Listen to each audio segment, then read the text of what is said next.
There you go. But guess what? We have some more for you.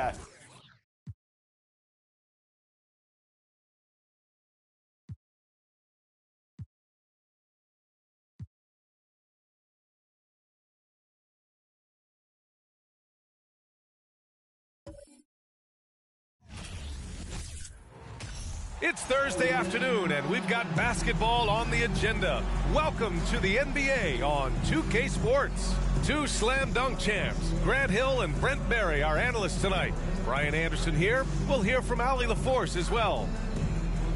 And here's a look at some numbers for Kristaps Porzingis. Effective field goal percentage is a great way to measure his performance over the previous 10 games. It's been much improved, a sign that his game has been evolving. We're just about ready for tip-off. But first, let's hear from the sideline. Allie, it's all yours.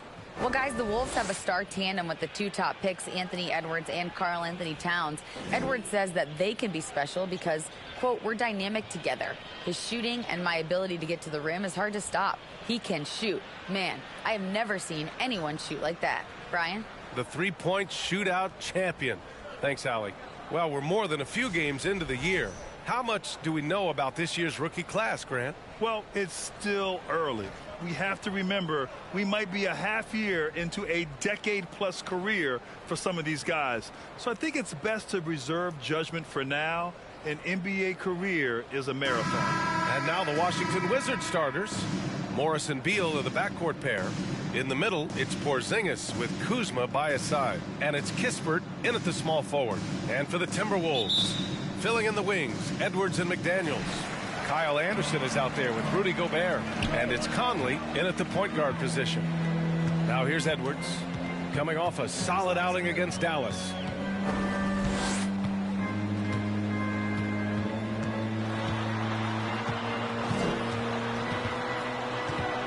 Just 5 on the clock. Here's McDaniels. 2 points. That one goes. Here's Beal.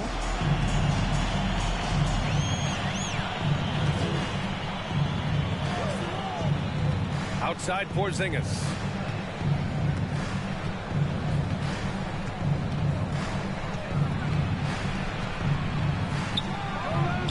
And that one's long. And here's Minnesota now. Outside Edwards. Pass to Gobert. Oh, Beal picks his pocket. Edwards against Kuzma. Morris outside.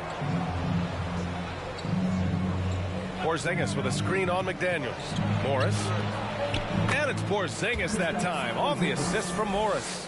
You got to stay in front of Porzingis, especially when he rolls out of the pick and roll. Even though that's not a guarantee, you're going to stop it. And we're about a minute and a half into the first quarter. Anderson passes to McDaniels. Over Porzingis. And a foul called on the way up. So he'll take 2 from the free throw line. Well, the Timberwolves struck gold by getting the #1 pick in the 2015 and 2020 NBA drafts. You are so right, B.A. Selecting Karl-Anthony Towns and Anthony Edwards, respectively. 2 important players that have already had a tremendous impact on this team.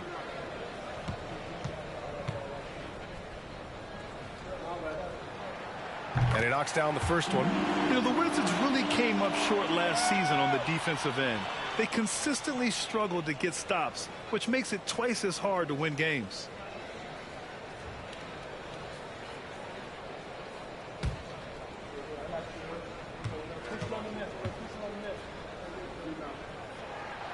He's perfect from the line this time. You just wonder how the Wizards can remedy their defensive weaknesses from last year. Well, B.A., mindset is a big part of it. They just need to have better focus on pressuring the ball handlers and making sure shots are getting well contested. Well, that's a shot they want just about on every possession if they can get it. He doesn't make them all, but still very much a high percentage look. Now here's Anderson. He's averaging just around 8.5 points a game. Gobert against Porzingis. Down to 5 on the shot clock. Edwards, a pass to Anderson. Over Kuzma. Offensive rebound. Gobert. And terrific work on the offensive glass as he picks up the deuce. I love the ferocity from Gobert. Snagging that board and getting the putback, he wasn't going to be denied. Outside Porzingis. That one falls, coming off Beal's feed. Porzingis has got 5 now. He's consistent from out there, especially when you give him that kind of room. Anderson with a screen on Morris. And he's going for the oop here. Oh, and Gobert powers it home. And maybe one of the best at the alley-oop. Gobert is great at reading the D and getting eye contact with the passer and finish. Now here's Beal. We saw him with 19 his last time out. For 3, Porzingis. And again, Washington with a triple. He's knocking down most everything, guys. 3 of 4 here. And so it's Minnesota with it. The Wizards beat them last time when these two met in Washington. They got crushed the last time they faced this team, and they only have themselves to blame. Yeah, those turnovers were inexcusable. So many of their possessions ended with them giving the ball away. It's one thing to make passes, but you need to pass to your own team, not the other one. Here's Kispert. Well, he hasn't scored yet, but I'm sure that'll change. Fades away. And it's Gobert with a rebound. Gobert's got 4 rebounds now. Edwards, the pass to Gobert. Knocked away. Oh, Beal picks his pocket. Now the Wizards in transition. And he lays it in off the breakaway. And Beal with the pocket pick. The Timberwolves have gone 3 of 5 here in the opening quarter. Edwards, the pass to Gobert.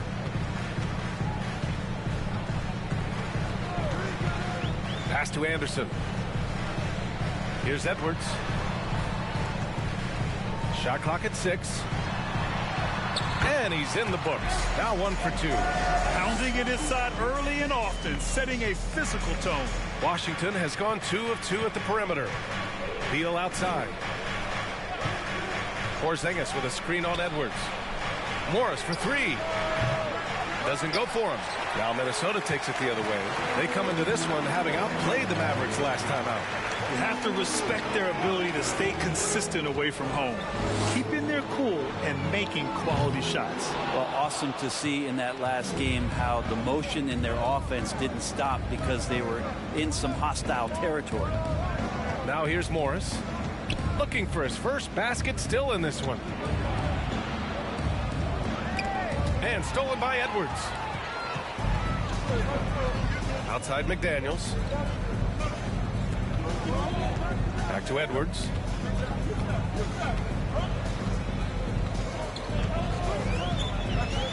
Outside Anderson. Jacks up a 3. Nails it from 3. Anderson that time shooting without any hesitation. Slow-mo getting one off. Morris passes to Porzingis. To the inside. That one falls. Coming off Beal's feed. Porzingis has got 10 points in the game. Scoring well this quarter. Picking up steam as he goes. Kuzma against Anderson.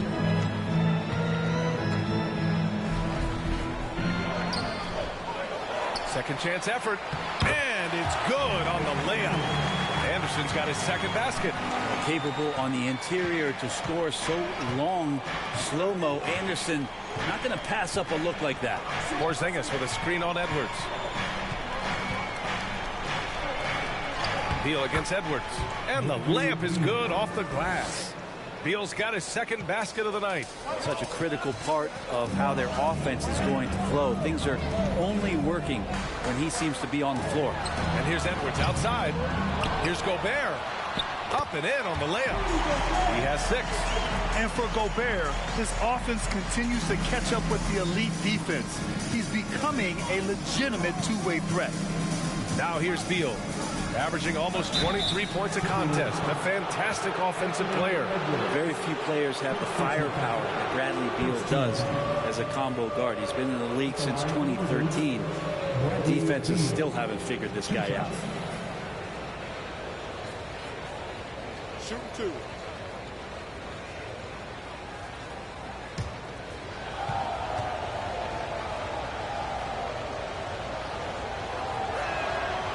And he can't get the first one. And as for Beal's offense, Brent, it's all that much more impressive given what kind of load he's had to carry. Well, B.A., it's not just the load he carries, it's that he really hasn't had that complimentary guy next to him the past few seasons. It's been developmental guys, younger players with potential. So defense is focusing on Bradley Beal, all their attention to him, and yet he still produces. And the second free throw is good. Bradley Beal has been one of the most consistent scorers in the game year after year. He is an offensive machine. Outside McDaniels. Pass to Gobert. Here's Rivers. Right now averaging 5.5 a game. He was all alone on that one. I like that, staying alert. Rivers keeping his head up to find the open man. Gafford with the ball.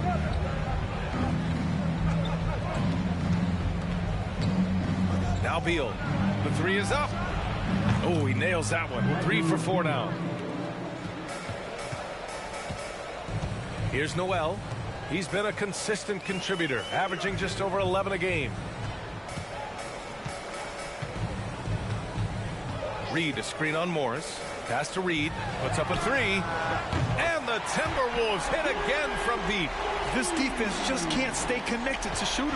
The Wizards have got 7 of 11 shots to find the mark. Gafford, the screen.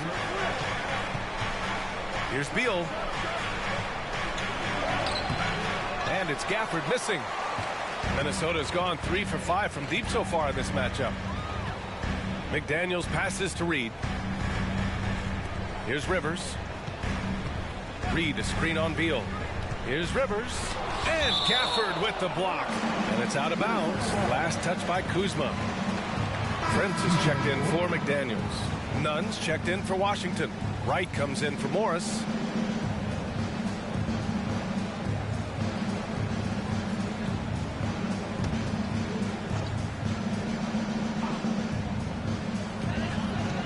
Pass to Prince. Here's Rivers. Nunn defends. Just 4 to shoot. The ball's knocked loose. It's stolen by Wright. And the Wizards on the break.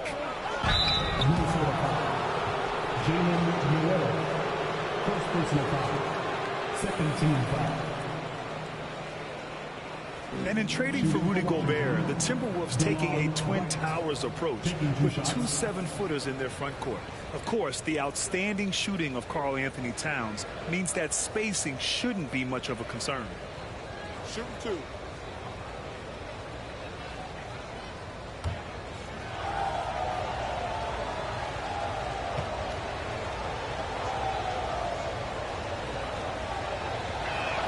No good on that one.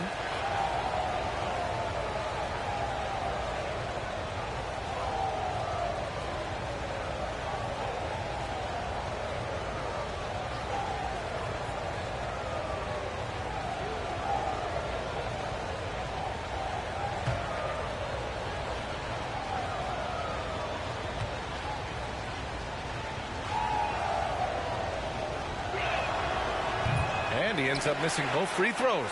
And for him, that is an ugly trip to the line. Rarely do you see him do that.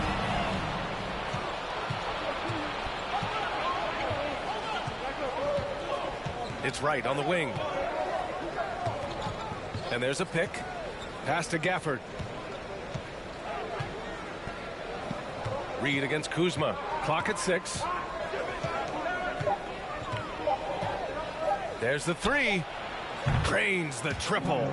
And this is where Kuzma wants to just keep improving, find some consistency. He knows guys like him have to keep hitting threes to stay on the floor. Here's Noel.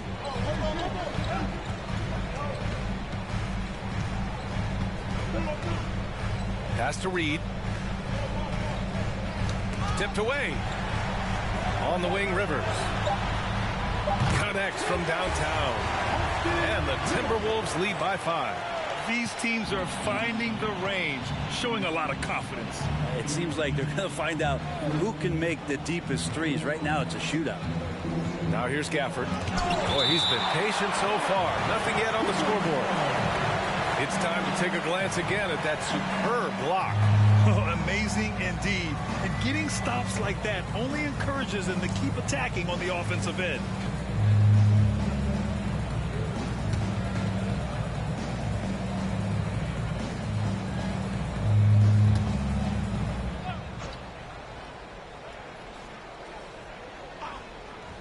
And so it's Washington with it. It's a 5-point game. Gafford the screen. Kuzma the pass to Gafford. Ooh, Gobert with a steal. Here's Rivers. Nunn defends. Pass to Noel. Out left to the wing.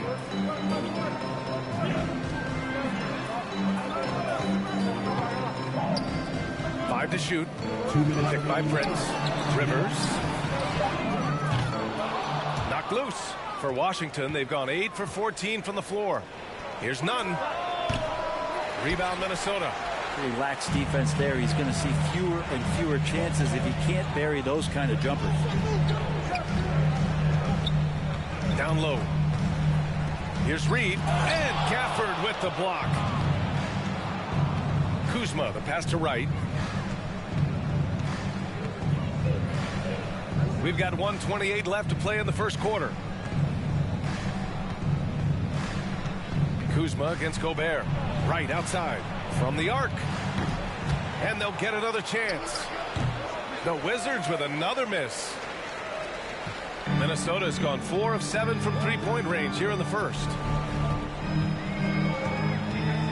Pass to Reed. Here's Prince. There's the triple. Offensive rebound. Oh, and Gobert powers it home.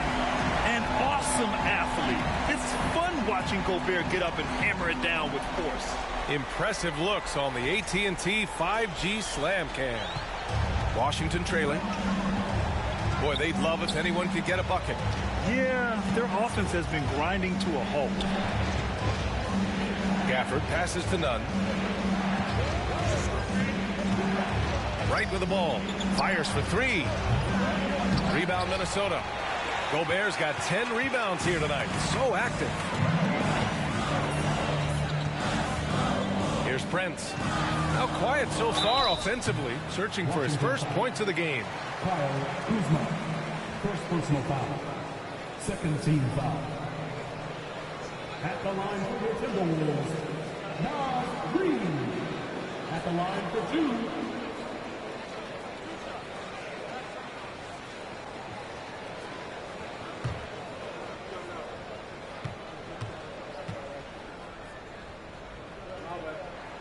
And he makes a first.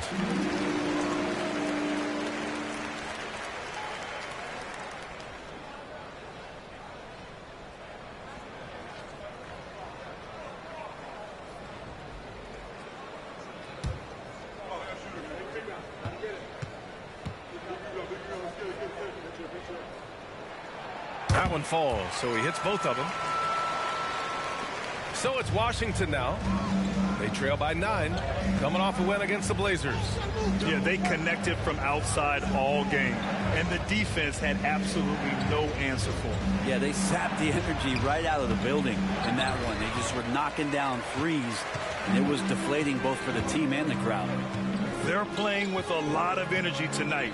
We can see that in their dominance on the glass.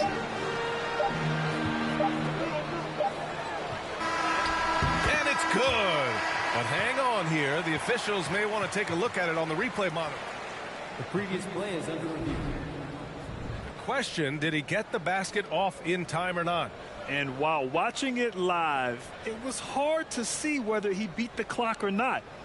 Looks like he might have been a little late.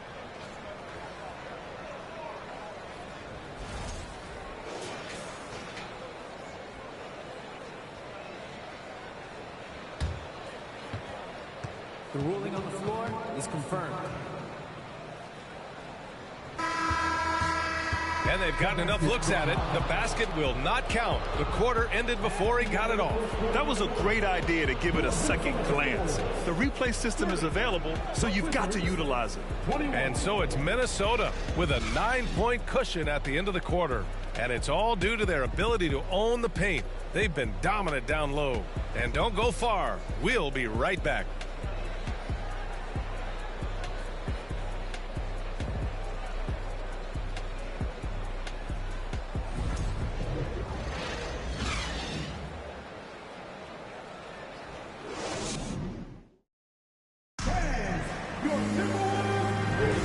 And if you're just tuning in, we've got a wide margin on the scoreboard, but plenty of time left for a comeback. All right, let's quickly break down the game, what we've seen so far from the Timberwolves, guys. Yeah, showing grit on the glass is a good way to gain an advantage. They controlled the boards in the first. Well, if you get physical out there, you can control the glass, and that helps you to control the pace of the game. Washington has got 4 of 7 threes to go so far in this game. All right, this is how the floor looks for the Wizards starting in the second. Morris and Beal are the backcourt pair. Kispert is out there with Avdia, and it's Porzingis in at the 5.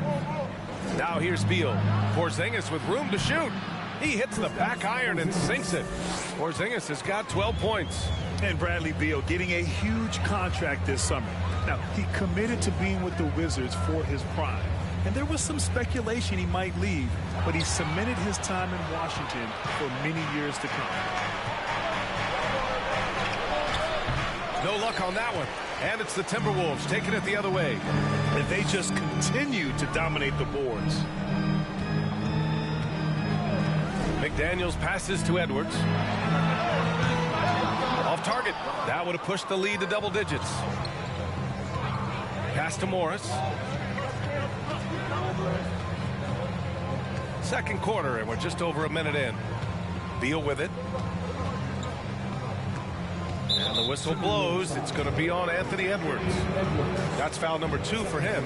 This is one where the second foul is probably going to cost you some minutes in this game.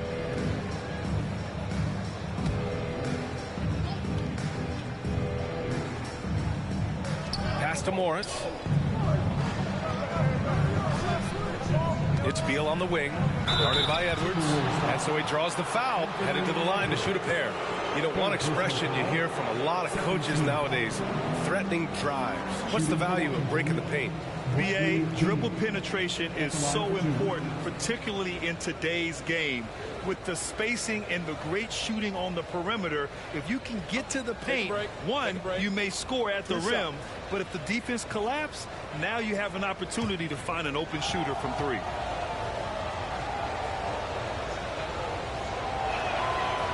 Free throw drops for Beal.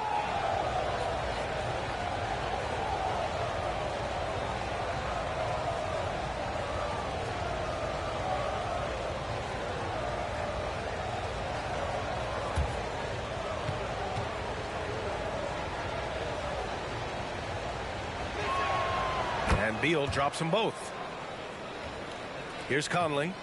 He had a 12-point outing in their last game against the Mavericks in Dallas. Reed a screen on Morris.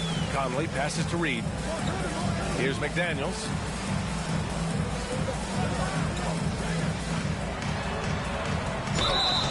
Oh, and there's the whistle on the shot. So 2 free throws for him coming up.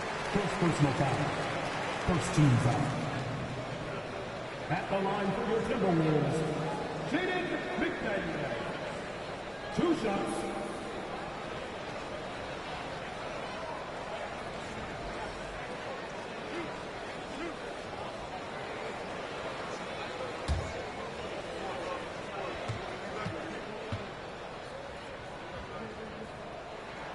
The first free throw is good.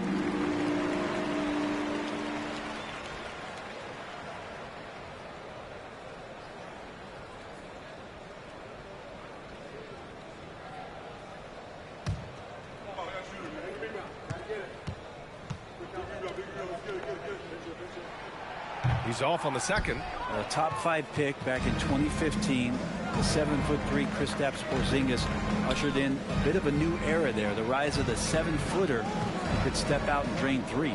Beal finds Porzingis. And a slam dunk by Porzingis. Well, this is a big time night for Porzingis. He's really fun when he gets going like this. Reed a screen on Morris. Conley passes to Reed. Oh, Morris with a steal. For Washington, they've got 2 of 3 shots to go in the second.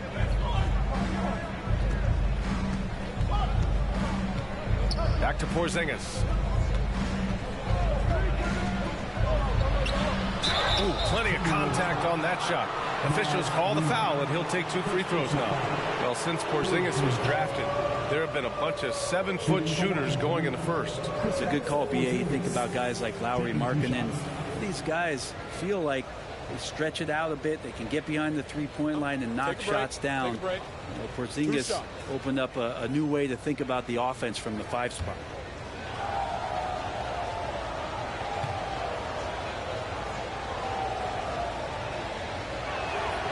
And he drops the first. This is how you stay in the game. They're doing a beautiful job from the line. 100% this quarter.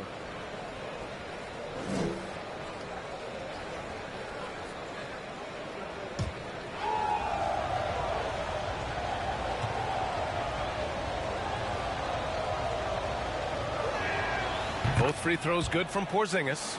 Makes it pretty tough on the defense. Who you going to pick to send to the free throw line? He's hitting the free throws right now. Form looks good. Reed passes to Edwards. From behind the arc. Reed can't hit. Washington trailing. Morris outside. Pass to Beal. Morris, a screen on Edwards. Inside.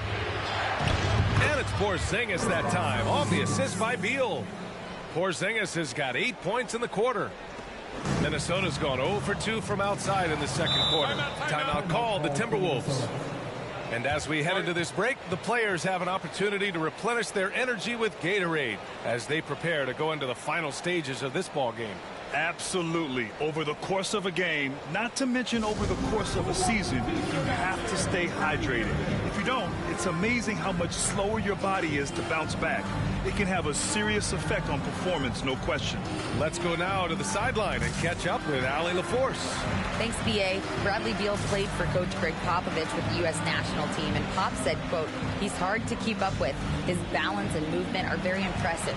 He stops on a dime, can pull up and shoot. That, along with his excellent footwork, are the most impressive things for me. Brian? Yeah, great breakdown there, Allie. Thank you.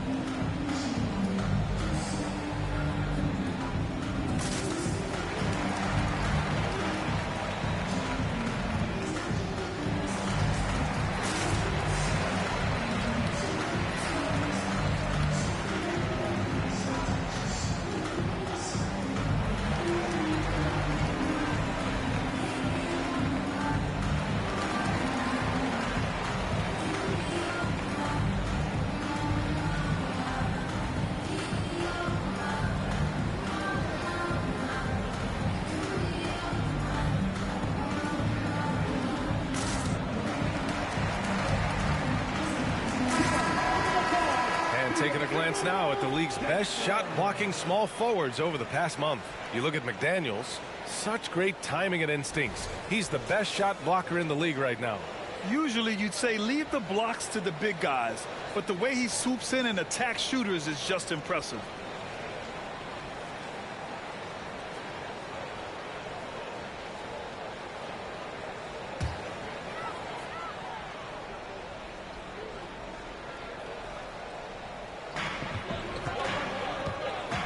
Anderson finds Conley. Now here's Reed. Up top, Anderson. He had a 12-point outing in their last game against the Mavericks in Dallas. Yeah, but all around offensively, the performance was great. He knew when he had it going, but he also knew he could get other guys going. So his passing right up there on the level with his scoring in that one. Second team foul. At the line for Minnesota, Naz Reid. One shot.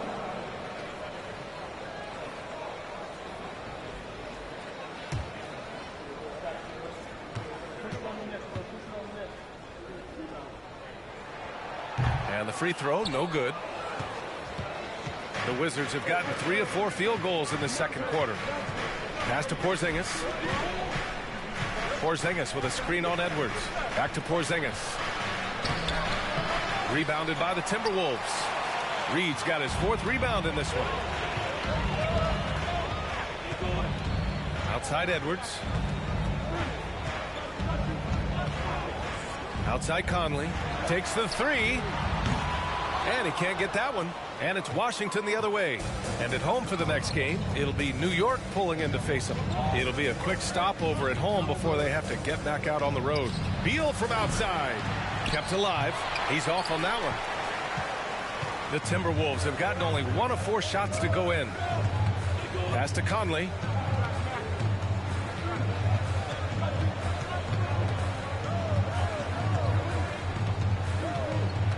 It's McDaniels on the wing.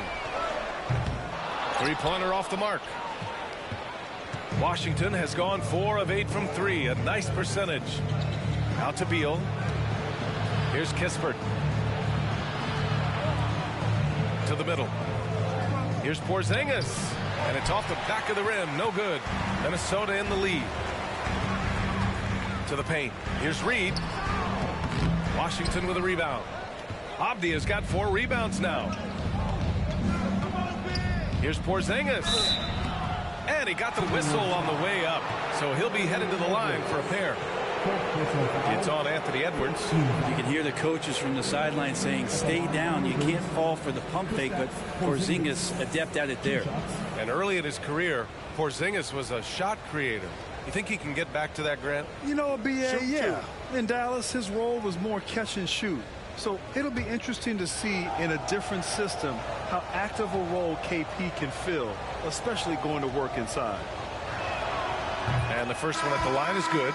Showing more aggression here in the second quarter. He's seeking contact and working himself to the line. Rivers is checked in for the Timberwolves.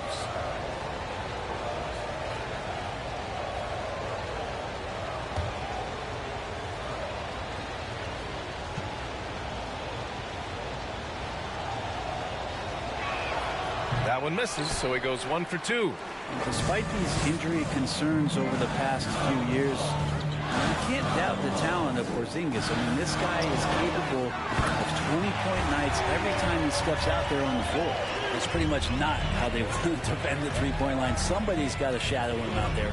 Beal, the pass to Porzingis. And here's Morris. And they waste no time getting those 3 points back. Morris has gotten himself going with a triple, his first basket of the game. And the Timberwolves call time here. Monte Morris is a nice second point guard to have on the roster. A very good scorer who contributes in a lot of other ways.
Already it's February. Let's see how things look out west.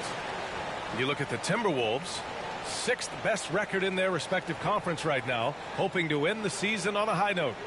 Seeing where the Timberwolves are, what's impressive is they've reached much of their potential this year. The big question, though, people are asking is, do they have what it takes to become a front runner? They still had enough players take positive steps forward to call this season a success. Maybe they're not at the top of the standings where they hope they'd be, but they're in really good position in terms of the playoff picture. Reed sets a screen for 3. Conley. Porzingis grabs the board. Porzingis has got his 4th rebound in this one. Here's Abdia. Anderson covers. Down low. Here's Porzingis. Counted. And it's Morris with the assist. Morris has got 3 assists in the game. He's going off this quarter. A huge reason why this team is on top. Now here's Conley. Well, no scoring yet from him, but that's likely to change.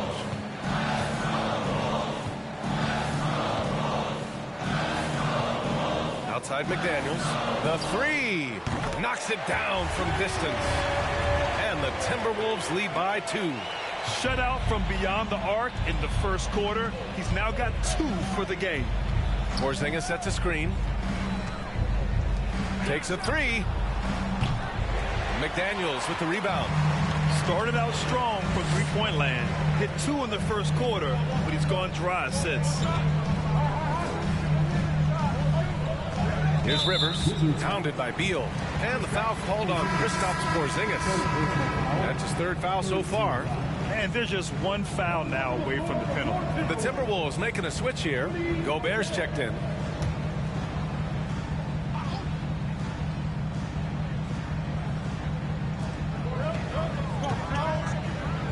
Outside Conley. Let's go with a 3. No good. And Washington the other way now. Morris outside. To the middle. They kick it out to Porzingis.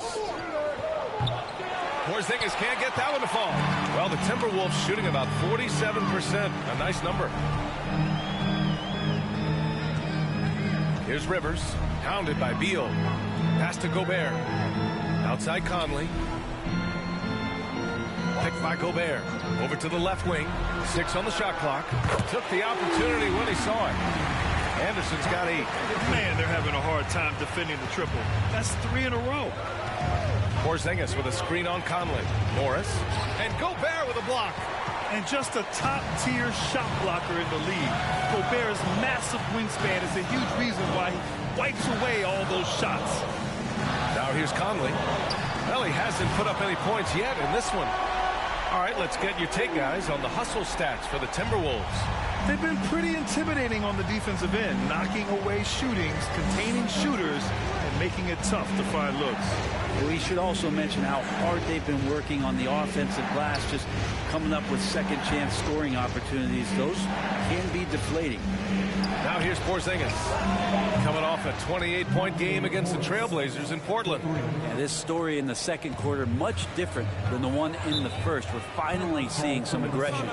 And Minnesota calls time here.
Prince is checked in for Minnesota. Noel comes in for Conley. So Washington going with an almost entire new group here. Gafford, he's checked in for Porzingis. Kuzma comes in for Kispert. Nunn's checked in for Bradley Beal. And Wright subbed in for Morris.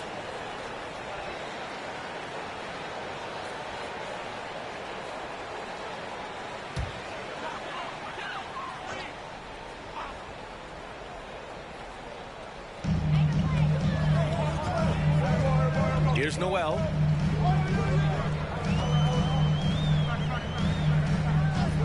Pass to Prince. And the foul is called. He missed it, so he's got a couple of free throws coming his way. Taurean Prince has such a great motor, and the physical nature of his play, you got to appreciate that aggressiveness. Taurean Prince taking 2 shots.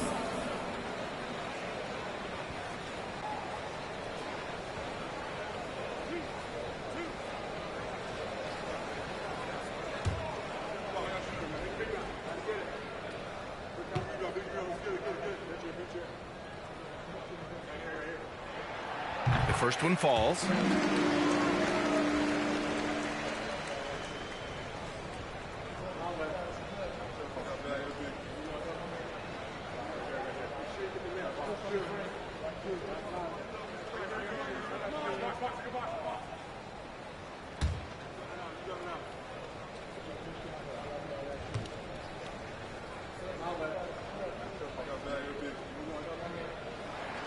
And he makes both free throws. The Wizards have gone 6 of 14 in the second quarter. Wright, the pass to Nunn. Gafford, the screen. And Gobert with a block. I'll tell you what, they've been aggressive and they've been physical. Anderson gets the bucket. Anderson's got 5 points now in the quarter. Very consistent tonight at the offensive end. Right there, he helps fuel the fire. Hey, here's Nunn for 3. Rebound Minnesota. And at home for the next game, it'll be Charlotte pulling in to face him.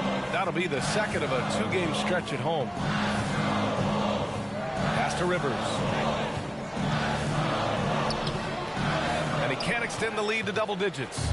There's a little bit of pressure on him, but not enough to cause him to miss a shot that's in that close. Gafford against Anderson. Here's Kuzma. Back to Gafford. And stolen by Gobert. On the wing, Rivers. Here's the 3. And another 3 from Minnesota. Well, a big trade over the summer, bringing Rudy Gobert to the Wolves. And it's a bit of a fresh start for Gobert, a main star of this team that is loaded with talent, but needed that defensive anchor. Now here's Wright. Still getting warmed up offensively. No buckets yet in the game from him. And here's Anderson.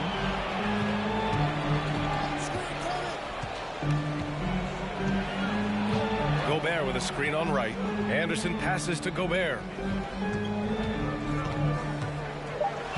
The Timberwolves need to get off a shot here. Noel, no good. Washington has gone 6 of 14 from the perimeter tonight. Pass to Wright. Now Gafford. Now Kuzma. Gafford finds Kuzma. 6 to shoot. Here's Avdia to stop the drought. Gets the 3-ball to go. Avdia's gotten himself going here. His first points of the game on the deep ball. A minute and a half left in the first half of this one. Gobert with a screen on Kuzma. Here's Anderson. And Gafford with the block. And they'll keep possession. And there's Anderson. That was good. On the assist by Gobert. You have to credit their effort. I mean, they've done an amazing job on the glass. Outside Nunn.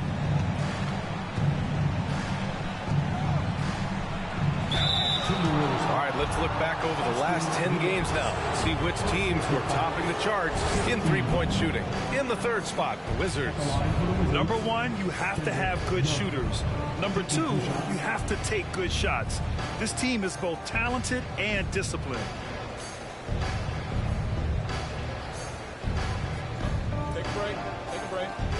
2 shots.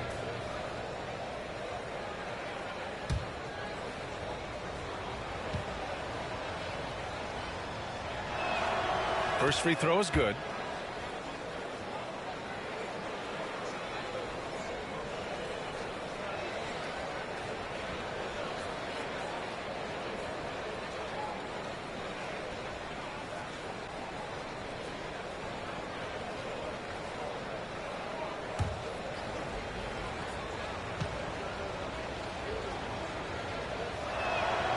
Hits both from the stripe. A great player on a great role at the charity stripe. The D has got to be careful about being too aggressive on him and sending him back for freebies. Here's Noel. Inside. Here's Anderson. Avdia pulls it in. Avdia's got 5 rebounds tonight. And the ball out of play. The Timberwolves will have it.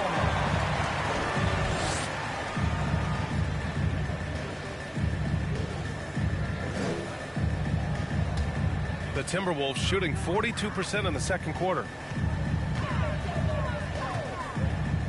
Kuzma against Anderson.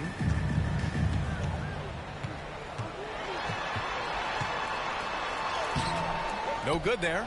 Kuzma with the defensive effort. Washington's gone 7 of 15 from distance in this game.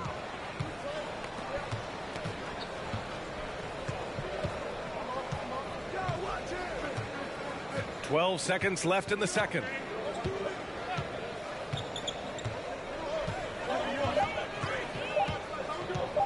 From deep three-point range, and they forced the shot clock violation. Great D.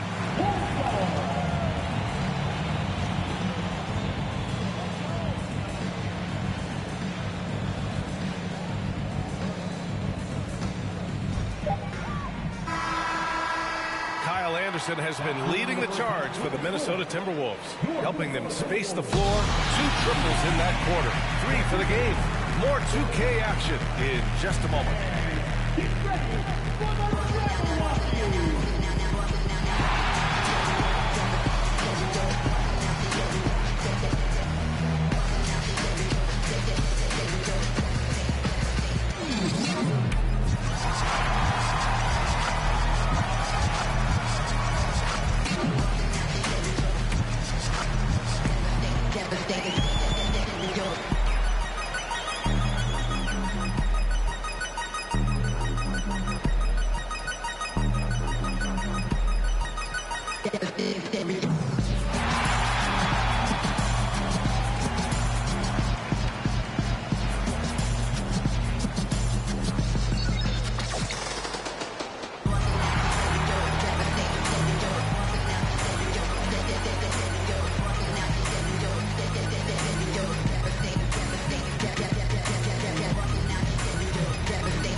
Welcome to halftime. Glad you could join us. It's been a clash of the Titans at the center spot so far. Both of these guys playing at their peak in this one. Speaking of peaks, can you think I can climb Mount Everest? A decade ago, maybe, because you're about as big as Mount Everest, so it would take you 1 step. I would hate to be the Sherpa that has to carry Shaq up to the top. Kenny, what's a Sherpa? Me, I have no clue. And circling back to the game at hand, guys, the deficit is looming large right now for the Washington Wizards. They wouldn't be in such a deep hole if they hadn't given up so many offensive rebounds.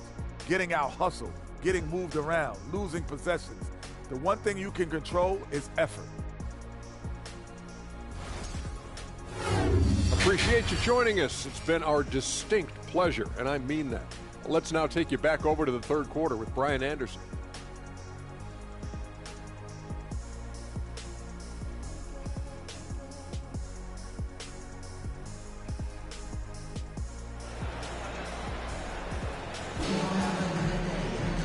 Well, for those just tuning in, thanks for being with us. Second half of this game still to play. It has been a clinic out there by Kristaps Porzingis. Can they come up with an answer for him coming out of the half? They have to change something defensively. Yeah, just way too easy out there, and I'm sure coach is going to make that a priority at halftime.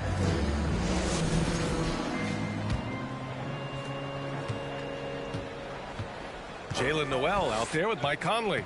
Then there's Rudy Gobert. Then it's Jaden McDaniels. And it's Anderson in at the 4. So that's the Timberwolves 5. Beal finds Porzingis. Ooh, he used that pick to get in close. A little shiftiness there in Porzingis' game as He welcomed the contact and then converted on top of it. Anthony Edwards is checked in for Noel. One shot.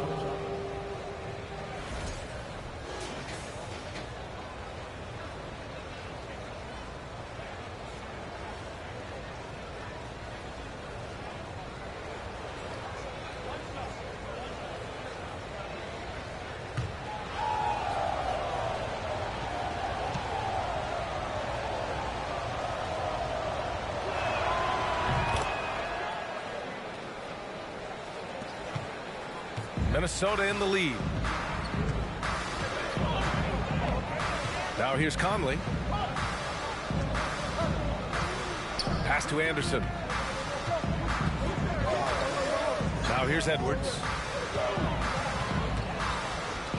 From deep, Conley. Kispert grabs a miss. Well, that's not a shot he's ever going to pass up, and he shouldn't. Despite the miss, no defender anywhere near him. He's got to shoot that one. Now here's Morris. Beal outside. The floater, and is blocked. Outside McDaniels. Pass to Anderson. Gobert with a screen on Kuzma. Here's Anderson. And he's going to the line for two. The official saw contact while he was going up. Tough to match up with Kyle Anderson because of how quirky he plays. Changing speeds, plays slow, but sees the floor remarkably well. Take a break. Take a break. 2 shots.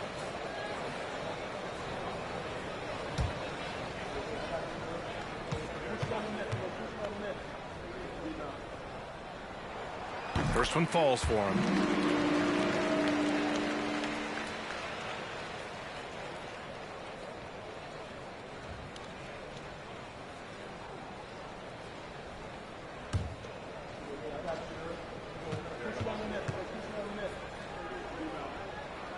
And so he makes both from the line.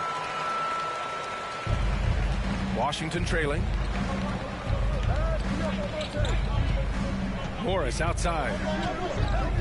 Pass to Beal. And here's Kispert from the arc. That one's in there on the nice assist from Beal. A good heads up from Bradley Beal. Just spots the ready shooter. Conley passes to McDaniels. Gobert finds Conley. Picked by Gobert. Conley on the attack. Outside McDaniels. 4 on the clock. He buries it from 3. McDaniels got 14 points. Oh, you gotta love the back and forth, showing real confidence at the arc. Yeah, both teams finding ways to the three-point line and trying to take advantage from distance. Edwards against Morris. Anderson. And finished off by Anderson. What a confidence-building game this is for Kyle Anderson. He is a skilled scorer. Edwards against Beal. Over Edwards. Beal, no good. The D giving him that shot, and that's probably not a good idea, but I guess they knew what they were doing that time. Well, one thing you learn about Anthony Edwards, he does not lack for confidence. He wants to become the best to ever do it, and he believes he can. Like a matador. Olay! There was no defense. That has to be one of the easier shots I've seen tonight. Yeah, feels like Christmas right now, just gift wrapping points. Now here's Porzingis. He's got 24. Shot to stop the run. Beal's shot is off. And you see the ambition for greatness in Edwards. But, Grant, is he willing to do the work? Well, B.A., think about this. He's a quick study. He listens to his coaches with curiosity. And he's driven to achieve the goals they set for him. Yeah, I think he can. Pass to Porzingis. Fires the 3. That one's in there on the nice assist from Beal.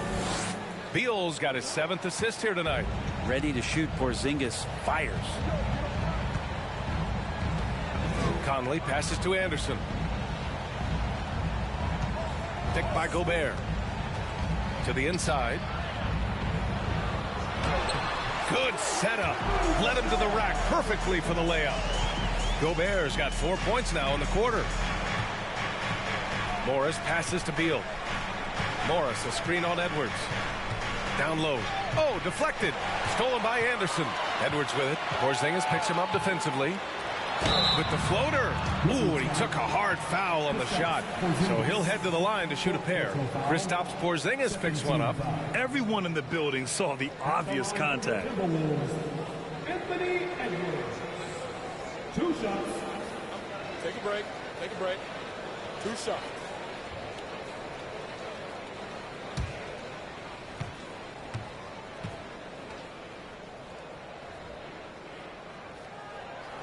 Free throw good. Edwards. Reed's checked in for the Timberwolves.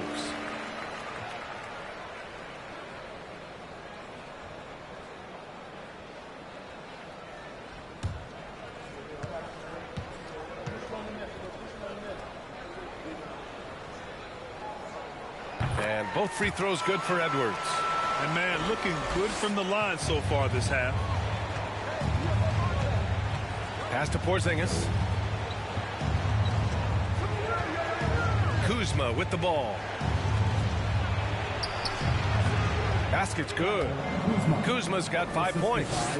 Kuzma not getting bothered, so skilled at capitalizing, even when guarded tight. Now Conley taking a look at his numbers, averaging about 11 a game. No good from 11 feet.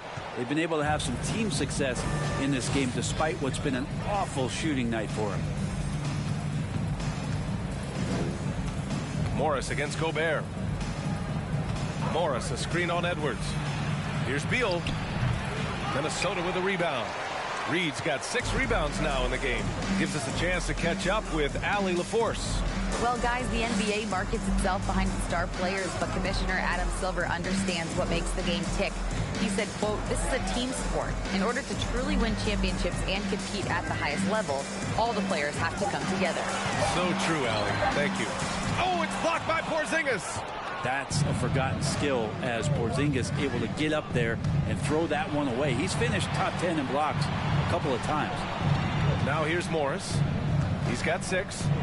Got a hand on it. McDaniels with it. Pass to Reed. Conley against Morris. Conley passes to Reed. A slam dunk by Reed. The floor general Conley, dependable at finding his guys in screen and roll sets. Offensively, it's been a struggle for him. Yeah, they need to string together some shots to have any kind of chance. Now here's Morris. Right now contributing around 10.5 points a game. Well, here's the problem. He's shooting the lights out, but they're still behind. They need another guy to step up. Time called here. The Timberwolves decide to talk it over.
He's checked in for Washington.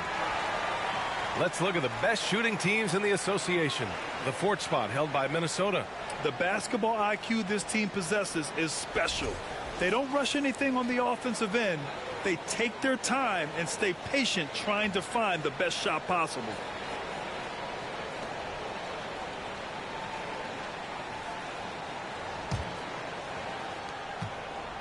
For Minnesota, they've gone 5 for 9 from the floor in the third quarter.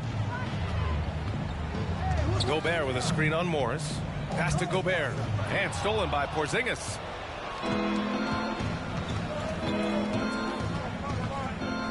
Morris outside. Porzingis with a screen on Conley. And it's Morris penetrating. Ooh, Gobert with a steal. Beal against Edwards.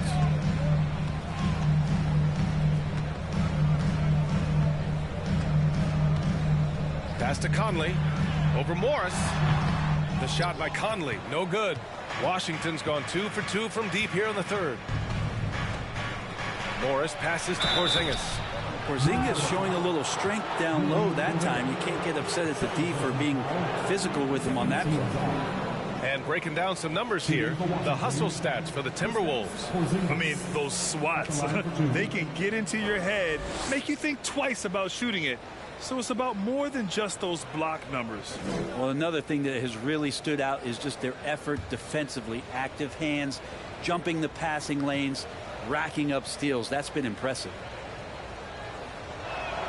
And he makes the first. Some changes for Minnesota. Prince comes in for Rudy Gobert. And it's Noel in for Conley.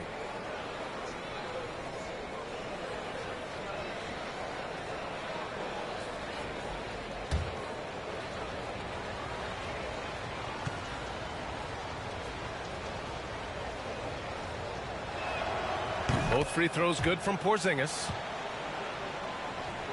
Minnesota has gone 1 of 2 shooting from the perimeter since halftime. Reed, a screen on right. Back to Reed. The kick out to Edwards. Played it in with a nice touch off the window. Edwards has got 6 points. And just executing at a high level. I mean, taking what the defense allows and putting in the work. Basketball IQ is something that gets talked about, but its importance to a team showing up here, running plays that turn into scores. Nunn finds right.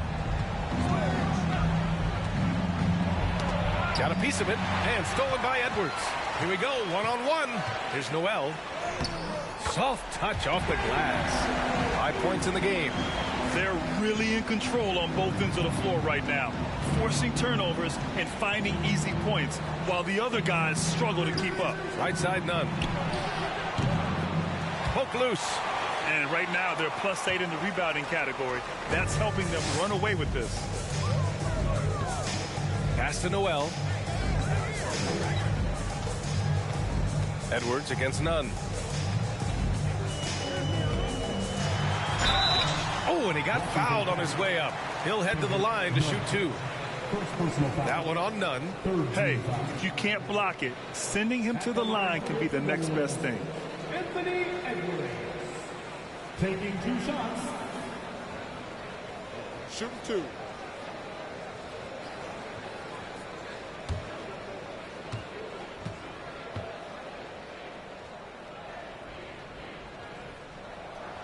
And the first one at the line is good. And the Timberwolves making a change here. Rivers is checked in.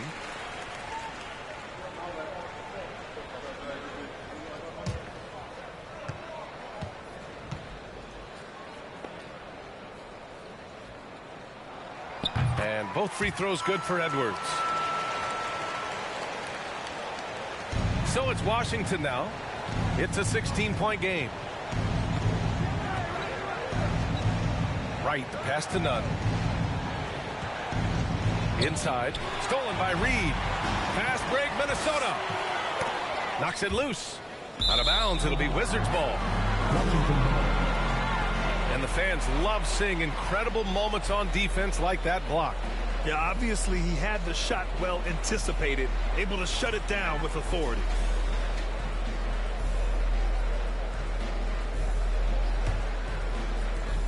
The Wizards have gotten 5 of 12 shots to drop in the third. Come to me, come to me. Here's Nunn. He's been productive, averaging just over 7 points a game. Right, the pass to Porzingis. And it's Noel with a rebound. The Timberwolves have gotten 7 of 12 shots to drop in the third.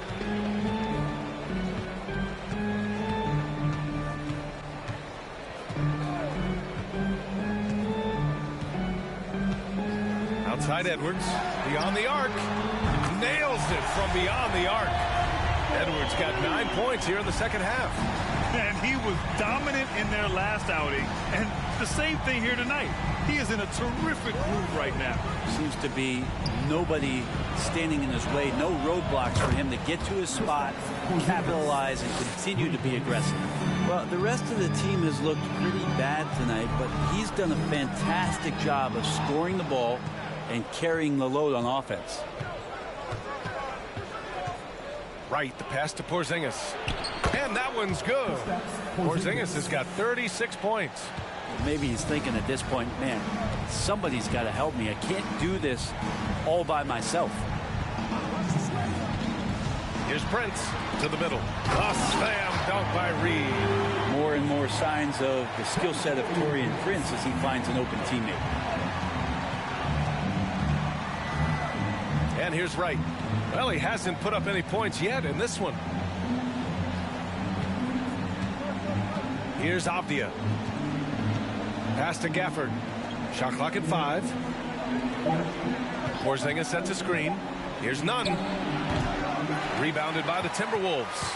This has been a night where you could look at his shooting and his performance, and it's affected the team. That's the bottom line. Back to Noel. Drops in the layup for 2. Noel's got 4 points now in the quarter. D hasn't been quick enough to react to the ball inside. That's helped cause this run. Stolen by Reed. Here's Noel. 7 points in the game. Taken away. And a fast break now for the Wizards. Here's Avdia. Oh, and Reed with a block. They've shown that power inside. Their rebounding effort has been sensational. Here's Prince. Nice D from Gafford. Washington has gone 3 of 4 from outside in the second half. Avdia attacking. The shot won't fall. Minnesota's gone 2 of 3 from outside so far in the third quarter. Pass to Noel. And here's Reed. Defended by Porzingis. Fades and shoots. Rebound Washington. Porzingis has got 6 rebounds here tonight. Things just don't seem to be clicking for them offensively. Yeah, they really need to find a way to get back on track. Reed with it. Now Wright defending. And here's Edwards. 32 seconds left in the third. Back to Rivers. Reed to screen on Nunn. Pass to Reed. Sinks that one. Now shooting 5 of 10 and looking sharp. And their offensive game plan is clear. Get it inside and go to work. Right up top. Well, he hasn't scored yet, but I'm sure that'll change. To the paint. Here's Porzingis.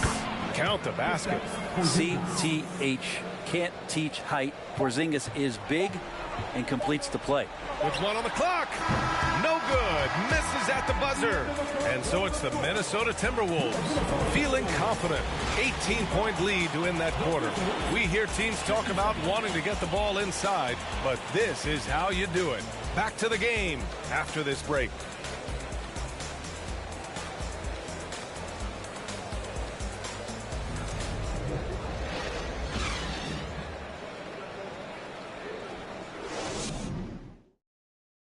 And a moment now as we take a look at our State Farm assist of the game. This is the definition of team chemistry. I love to see this kind of communication and connection between teammates leading to the perfect pass. The coaches talk about it all the time, but to be able to play with that kind of feel, nice play, collaborating, improvising, and organic. And with the fourth quarter upon us, time is running out for this game to become competitive. Fourth quarter on the court for the Wizards. Morris and Beal are the backcourt pair. Daniel Gafford is out there with Kyle Kuzma. And it's Kispert in at the 3, the small forward. Now here's Conley. 4 on the clock. And here's Edwards outside. It's rebounded by Morris. And just terrible defense. I don't know how he missed that shot. Kuzma with a screen on Edwards. Here's Beal. It's deflected. Good intensity on defense. Kyle Anderson using the length that time and timing it well to get the rejection. Kispert grabs a miss. Kispert's got 4 rebounds now. Pass to Morris. Gafford with the ball. Kuzma, the pass to Gafford. Stolen by Anderson. Fourth quarter still young. Just over a minute played. Here's Gobert. The kick out to Conley. Picked by Gobert. Conley passes to Gobert. And he was fouled while in the act of shooting, so he'll take 2 free throws. And the Stifle Tower makes his presence felt on the offensive end. He's really developed an array of moves on the interior. At the line for 2. Shooting 2.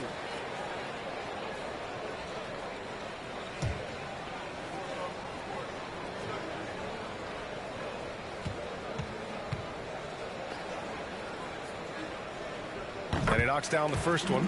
A defensive stalwart. Gobert knows this team expects him to be their anchor as well as rebound the rock.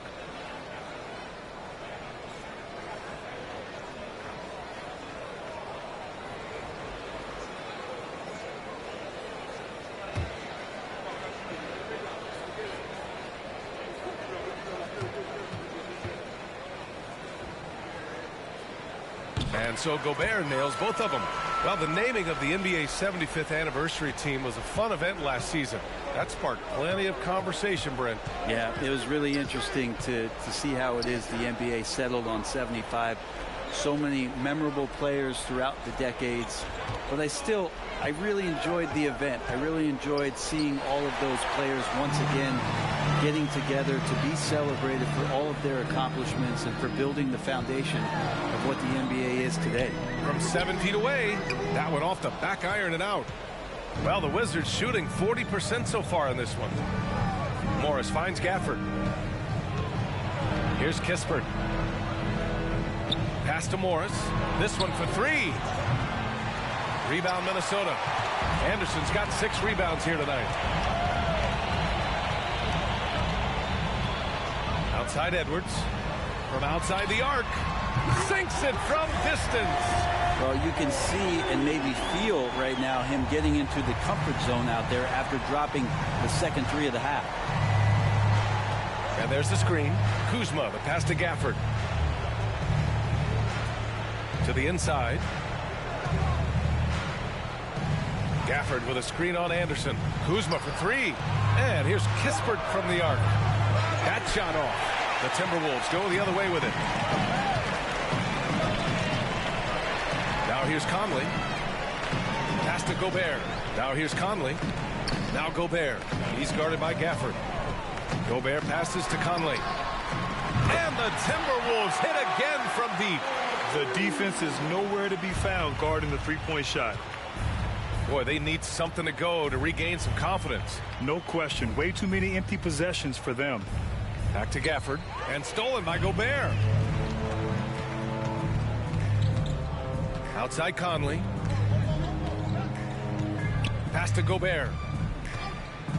Outside Edwards. From downtown. Rebounded by Kuzma. Teammates right now covering up for the type of off performance he's having. In terms of scoring, this has not been his best night. Now here's Kuzma. Grant, when you see players make that leap from star to superstar, think about guys like Giannis and Jason Tatum. I mean, what is that step like? You did it. Well, it's interesting. You know, you come into the league and you have success right away, but at some point, everything just clicks. It could be year 4, year 5, year 6, usually in that window where now you figure things out and now you take that next step and become elite. Now, BA, you know, I'm hoping that things start to click with me and my golf game. It's been about 4 or 5 years there, too. Superstar status is not in the cards for you on the golf course. Here's Kuzma following the score by Minnesota. Now Gafford back to Kuzma. Fires from deep. And it's Gobert with a rebound. Gobert's got his 16th rebound on the night. Outside Conley.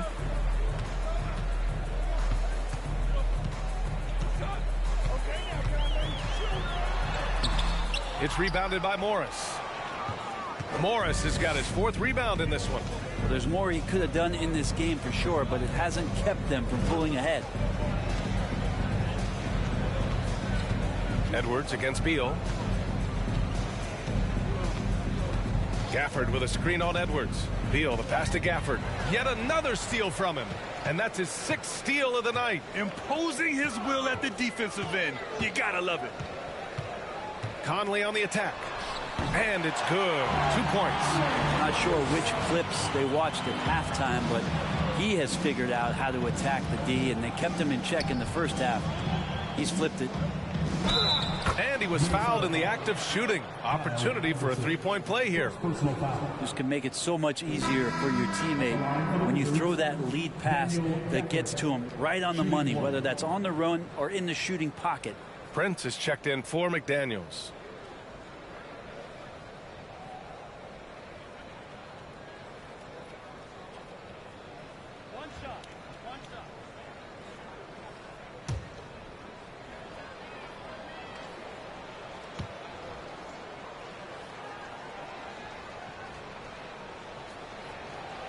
Gafford, no good on that free throw.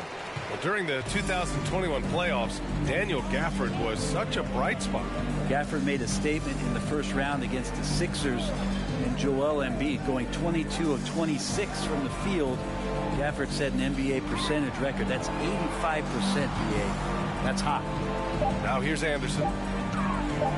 Shot from 16. Prince can't hit.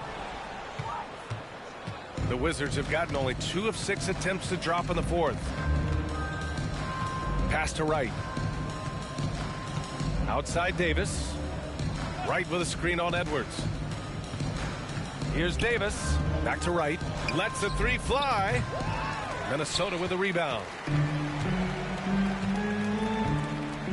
Outside Edwards. Gobert with a screen on Davis. From deep, Conley controls the rebound and the putback. You want to talk about length? Gobert's arms go on forever. A major threat for putback slams. Pass to Gill. Davis with a screen on Anderson. Here's Gill. It's Wright on the wing. He's guarded by Conley. Here's Gill. He can't hit that time. Nice D from Anderson. Minnesota has got 2 of 5 threes to go here in the 4th. Edwards against Davis. Edwards can't hit. Washington's got nothing to fall from outside the arc here in the 4th. 0 for 4. Kuzma, the pass to Wright. Oh, they get a hand on it. Kuzma down low. Guarded by Edwards. It's Kuzma with the miss. Pass to Edwards. Well, Grant, in the pace and space era of the NBA, it seems like the rate of free throws league-wide has declined dramatically. Yeah, I love that, BA. It keeps the game going. There's a flow to the game, and we like it as broadcasters, and you know the fans love it as well. So I hope the league will continue on this trend.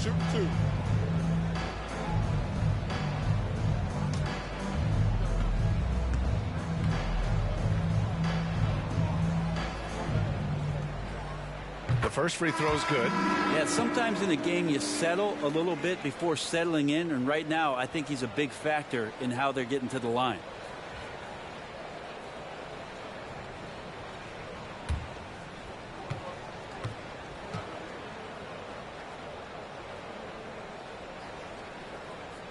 And that's good as he hits both shots. And the rise of the internet has helped give players their own voice. But now with podcasts and other streams, Grant, they're also able to monetize their voice. Yeah, players understand the value of their voice and also how to monetize that.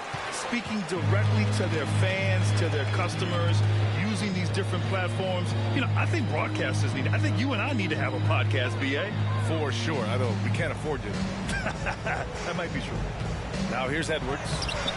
Nice D from Gafford. Maybe a time to rest him right now. Just give him a bit of a breather. Try to help him get back on track.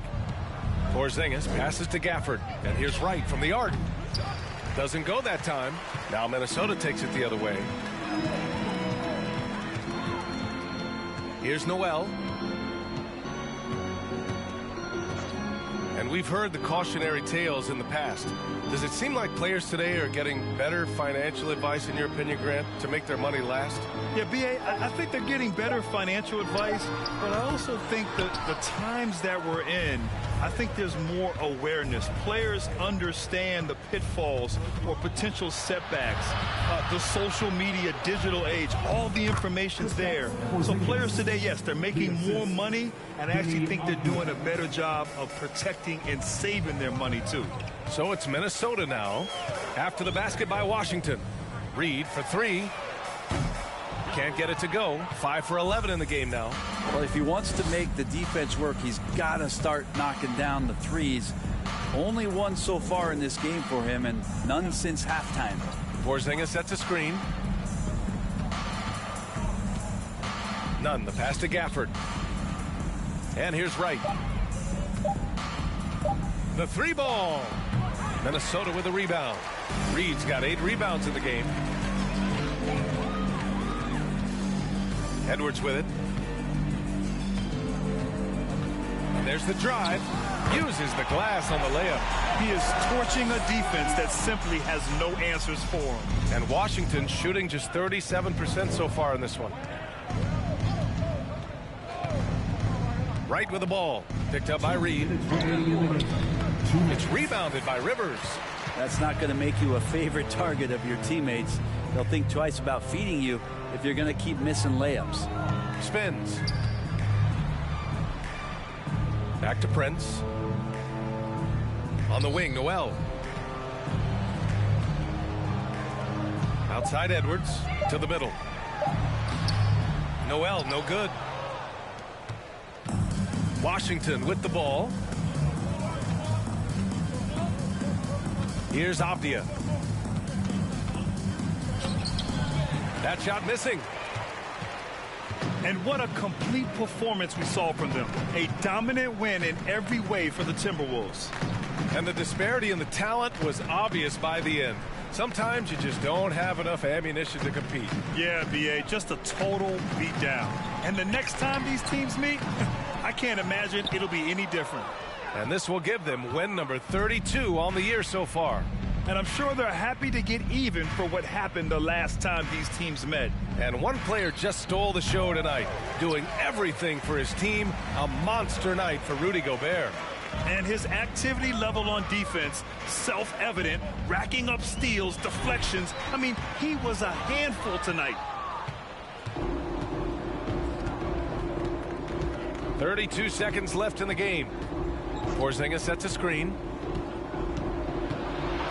Here's Nunn. Oh, he finds himself wide open and drills it. 24 seconds left in the fourth. No need to shoot. This one is done. Yes, they've got to be happy with tonight's effort. Pass to Rivers. The three. Porzingis grabs the board. And here's Nunn.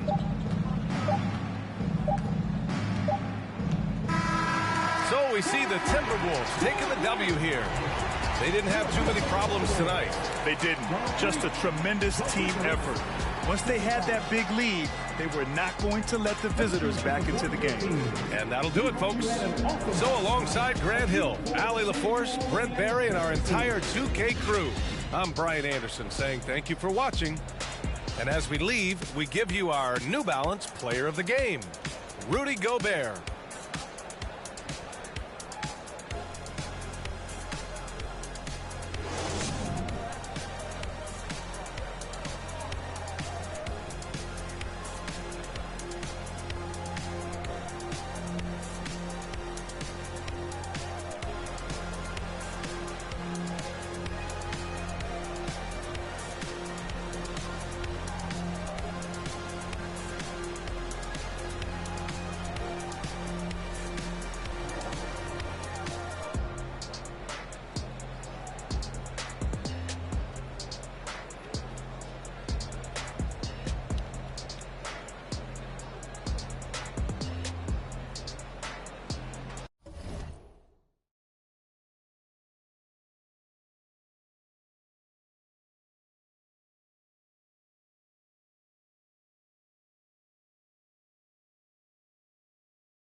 It's an NBA afternoon game here on this Thursday.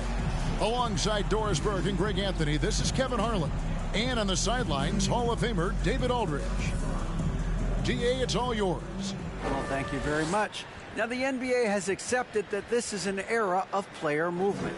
Commissioner Adam Silver says the data shows that superstars moving isn't necessarily a bad thing because it allows situations to change. Teams that may not be in a competitive position hope that they can sign one of those players. And as we know, Kevin, hope springs eternal. It always does. It keeps the fans involved and looking for more. David, thanks. And the Clippers starting five.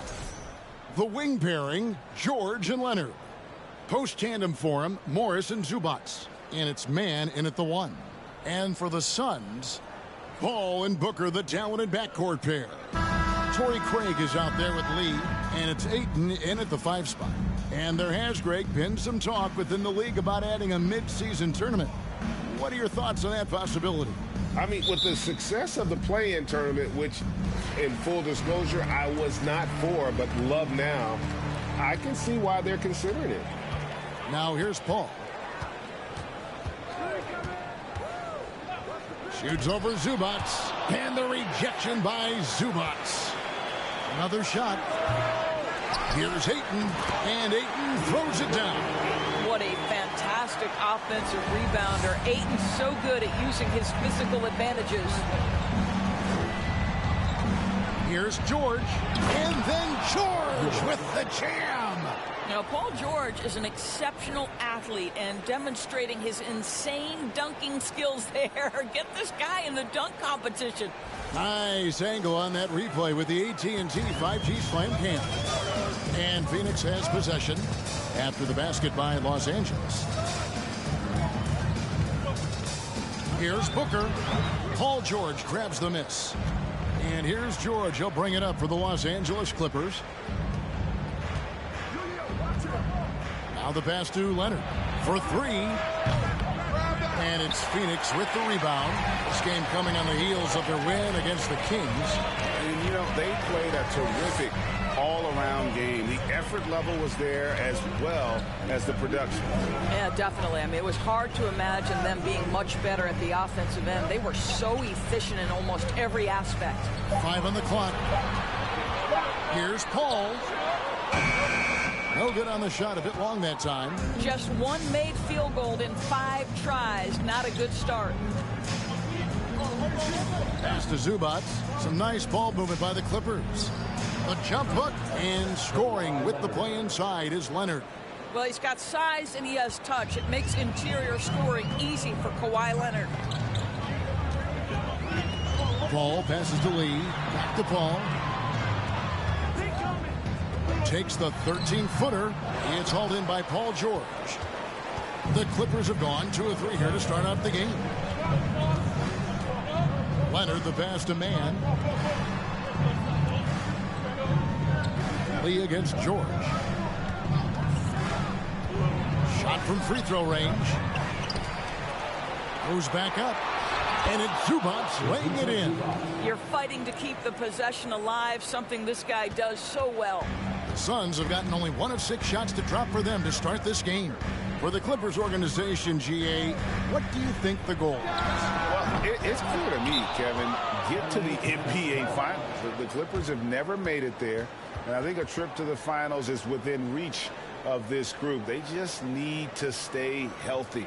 And the Clippers decide to take their first time out here.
Mason Plumlee's checked in for the Clippers. And taking a look here at some numbers for Booker, the past month has been surreal. Putting up about 24 points per, 4 assists and 4 rebounds. And most important of all is his passing. He's a terrific distributor in their offense. But certainly one of his best attributes, creating offense even when it looks like there's nothing there. Now, here's George. Right now, checking his stats, he's averaging over 23 points a game. Guys, they're looking for a way to score here. Yeah, they've had a tough time taking the lid off. Al Paul. Booker at the elbow. Over George. No good from Booker. Boy, at some point you've got to realize there might be a better option standing next to you. This guy has not made one basket in this period. Now, here is Morris. He's playing a pretty big role for him at the offensive end, averaging about 12.5 points a game. Well, just so good at taking advantage of the mid-range. Marcus Morris feels comfortable in that area. Here's Paul. Following the basket by Marcus Morris. To end the cold streak. Yep, that one goes. And that's definitely a shot that he has in his arsenal. And here's George. He'll bring it up for the Los Angeles Clippers. They come in fresh off a win against the Warriors. You know what, though? Not only did they get to the free throw line a lot, but they converted at a high clip. Well, they pushed the action on the offensive end. Strategically super aggressive, and it really paid off for them at the free throw line. Here's Booker. Paul George making his last shot. Paul kicks to Booker. Good, and Paul gets the assist. And after missing 4 straight, he finally gets one to go. Clippers leading by 3. Moment here now for an injury report. Now an update on Ivica Zubac from David Aldridge. David, what'd you find? Hey, guys, the head athletic trainer of the Clippers was able to update me on the situation. Guys, he says it's just a bruised shoulder. Good news, because at first they feared it was much worse. Thank you, David. Guys, the only thing you can wish for is that the prognosis isn't quite as bad as they're making it out to be. Yeah, that's a tough one. Was really hoping for better news than that, but that does not sound encouraging. No, I mean, this is a big blow, and it will force the team to make some adjustments, not just in terms of personnel in the court, but in terms of strategy.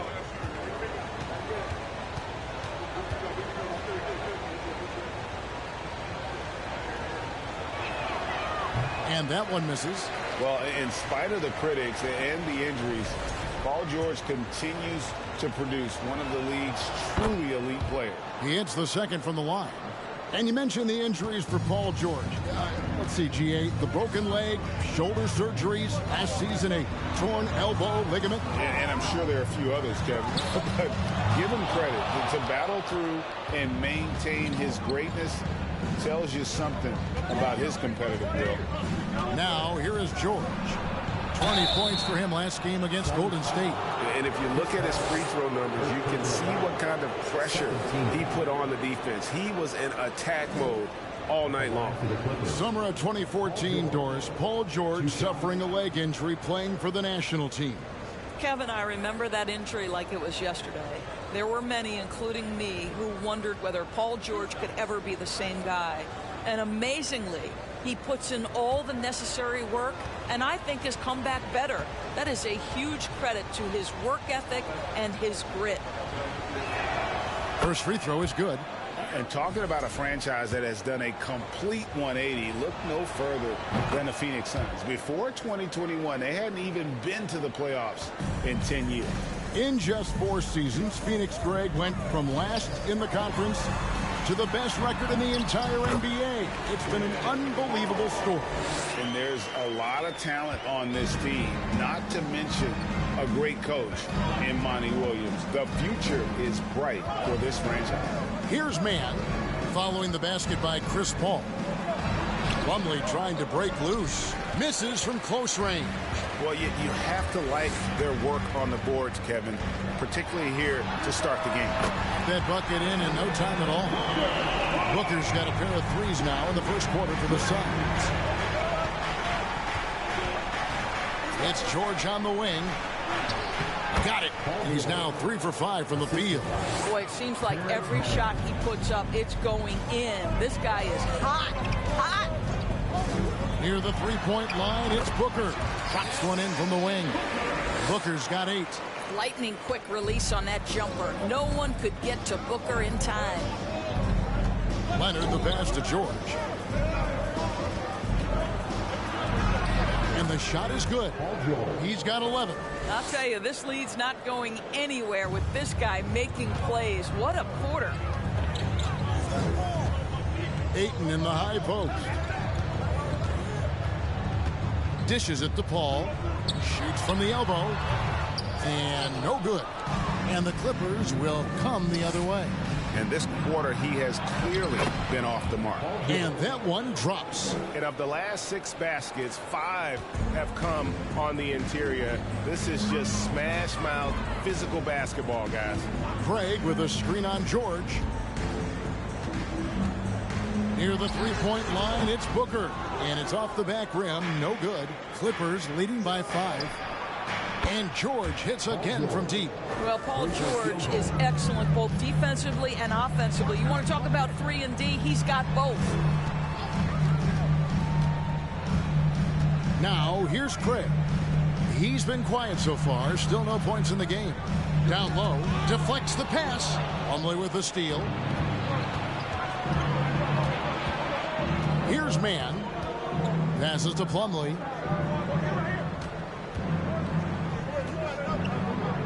Out to the right wing. Here's Mann. Now on the scoring column with that bucket. 1 for 2 this game. Well, if it ain't broke, don't fix it. They keep getting it in the paint and continue to score consistently. Paul passes to Ayton. He kicks it to Booker. Over in the corner, Lee. Booker against George. Looking to end the run. He is hauled in by Paul George. George has got 4 rebounds in this game. And Leonard has it in the corner. Over Lee. Morris outside. And again, it's the Clippers from deep. And the defense looks soft early on. They've got to sum it up. A little more sense of urgency. And the Suns call their first time out of the game.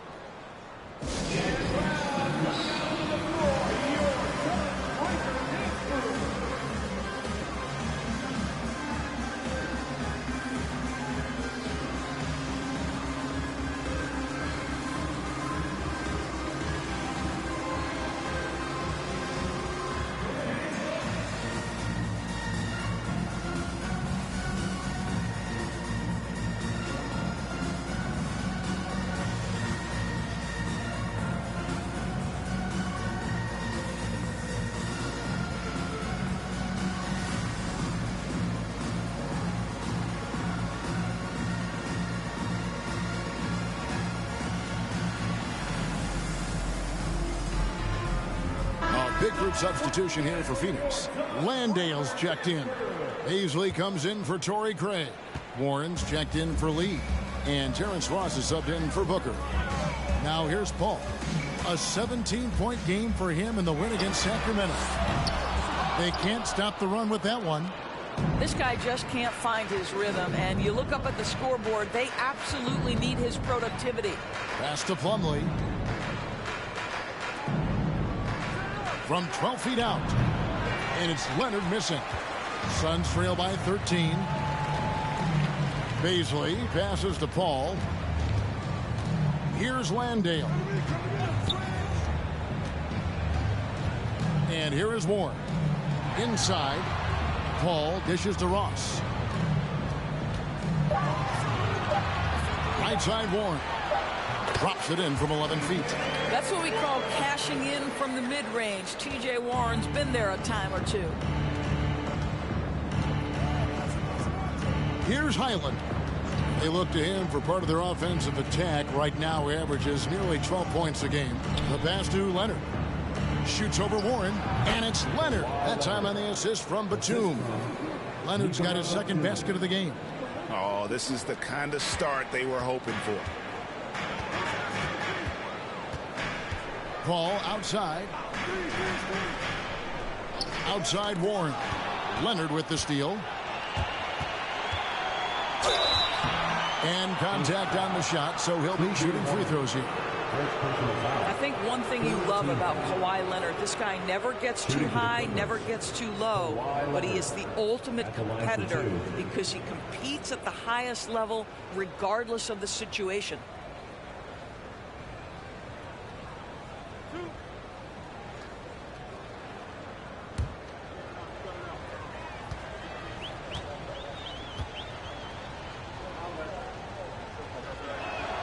And he knocks down the first one. You know, Doris, there's some pretty cool stories, aren't there, about Kawhi Leonard and what he has done in the community? There really are, Kevin. I think about it. When he wins the Defensive Player of the Year award, that comes with a car. And instead of using it for his own personal use, he donated that to a children's welfare charity. This is the same guy who gave 1 million backpacks to kids in need in Los Angeles.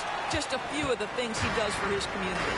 And since 1999, the Clippers and the Lakers have shared their downtown LA arena. The only NBA teams to split a venue, but that's going to change soon. There is an imagination, a creativity. This guy's passing drives the offense. Here's Zubac. The Suns getting the bucket. Shoots from the high post. The shot that time not on target. And they've come out with a take-no-prisoners approach on the glass here tonight, guys. Baisley passes to Ross. Paul with the screen for Ross. And he wills that one in, sinking right through off the back iron. The Clippers broke ground on their new arena, set to open in Inglewood in 2024. I've seen the footprint. You fly right into LAX, and you see it every time. It's going to be beautiful. And that'll be huge for the Clips. They're trying to create their own identity in Southern California. Having a venue just for the Clippers will help. So it's Phoenix now. Nicholas Batum missing from long range. There's a level of floor awareness that has always been innate to Chris Paul. What a pretty find. Here's Highland. Still getting warmed up offensively. No scoring yet from him. Zubac, a screen on Warren. To the middle. And that one is good from Zubac. Building up a big early lead. They have taken charge of this game. And they've been doing it largely at the offensive end. If the defense does not adjust, this could be a blowout. Now here's Ross. Looking at his point production, he averages almost 8 points a game. Sinks the three-pointer. Ross has got 5. You have to know when to simply catch and shoot, and it serves Terrence Ross very well that time. Highland passes to Leonard. Puts it up from 12. Paul grabs the board. I'll tell you, he's trying to help them extend this lead, but it's been a tough night for him individually. Here's Ross, and Ross with the slam. Well, Terrence Ross's game lends itself to a dunk waiting to happen. This guy is tremendous as an athlete. Just 1 second between the shot clock and game clock. Here's Highland. Zubac, a screen on Paul. Pocket 6. Fades back. And Leonard gets it to go. 7 points for Kawhi Leonard. Well, there's a comfortability for Kawhi Leonard in the mid-range. Boy, he can catch his rhythm right there. Paul George, he's been the guy making things happen for Los Angeles. Between his points and his rebounds, he was a star for him in that quarter. We come back right after this.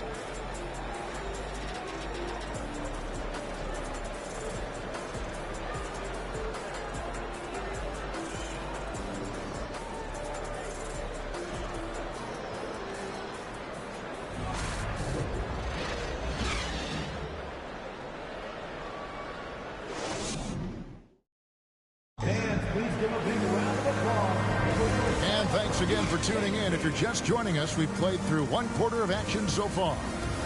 And let's quickly check out the scoring breakdown here for the Clippers. And so far, they've been getting it done down in the post, outsmarting and outworking the defense to get their baskets.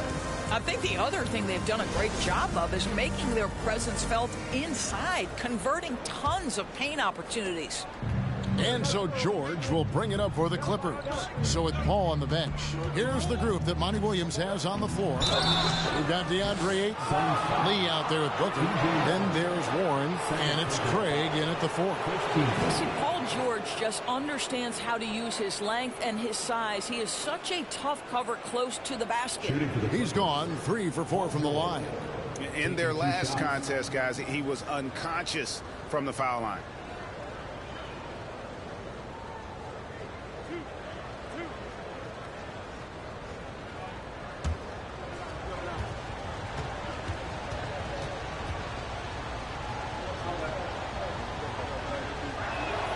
The first free throw is good. In decades past, teams that led the league in threes, if they shot that same rate now, would rank, Greg, dead last in the NBA. So with that thought, which teams of yesteryear probably should have shot more threes? And that's a good one. Kevin, I think you got to look back to the Run TMC Warriors, right? How about the Larry Bird Celtics? Man, they could knock down the triple. What we know about Paul George, guys, is he's been a dominant force on both ends of the floor. He's proven he can be a #1 scorer. He has also proven he can guard the opponent's best scorer.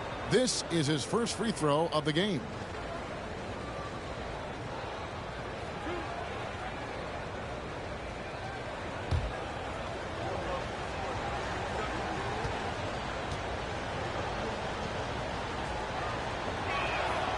That free throw, no good. And with their struggles at the line this quarter, their free throw percentage has dropped down to about 55%. That's not going to get it done.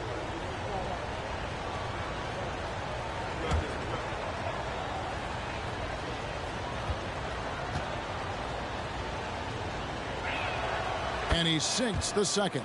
Marcus Morris has proven that he can be effective in any system in the NBA, understands his role as a stretch 4. Now here's Lee. He's still scoreless so far in this one. Here's Booker. And the call on the shot sends him to the line. Yeah, easy call. Phoenix shooting their first free throws. First trip to the line in this one. And really, the form at the line all season has been terrific. 79% as a team.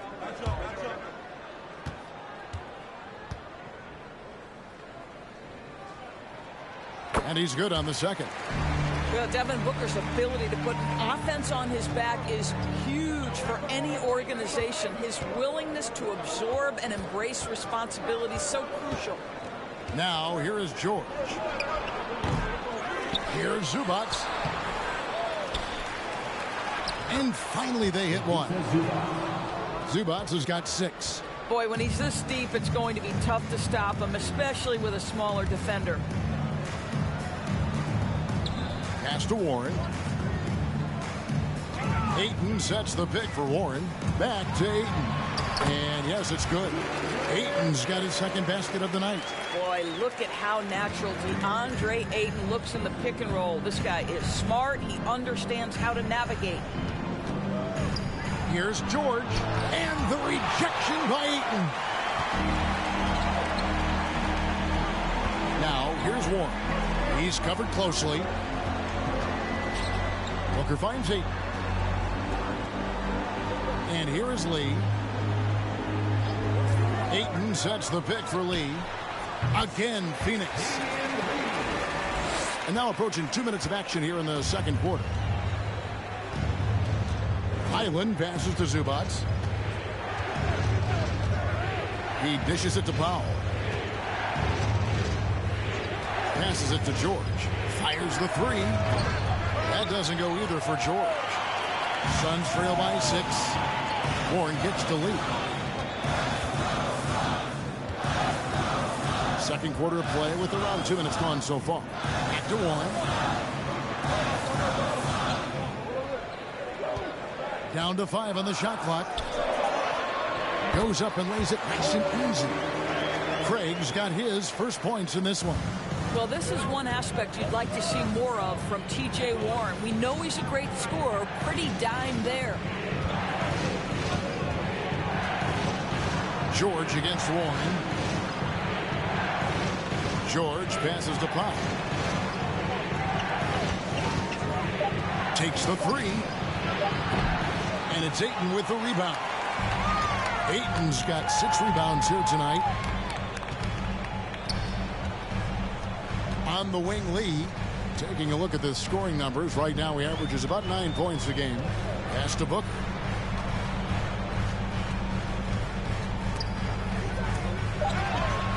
Warren the pass to Lee. His 3-pointers off the mark. You know what, though? Sometimes you can be too open. I think it may have surprised him, and that's why he missed. Here's Highland, and the rejection by Ayton. That's an encouraging sign for sure. Boy, when DeAndre Ayton is hustling and focused, he can send it back with the best of them. Booker, good. Well, the versatility he possesses makes him a very tough cover, guys. I think one area we've clearly seen a marked improvement from T.J. Warren over his career is his willingness to take threes and to make them consistently. It's getting on par with that great mid-range game he has. Now, here's Warren. Craig passes to Booker. And a wide-open look for Lee. And a great assist by Booker as that one goes in. And they've had assists now on their last 3 baskets. And you know, Doris, the uptick in Warren's long-range shooting has led to more minutes. Well, it certainly gives the coaching staff confidence that will help with the flow of the offense. Defenders are forced to guard him on the perimeter. They can no longer sag and be in the gaps with him. And Phoenix has possession after the Clippers pick up 2. That gives them the lead. Booker's got 14 points. That's his first triple of the second period, 3rd of the game. On the wing, George. He's covered by Warren. Powell, the pass to Highland.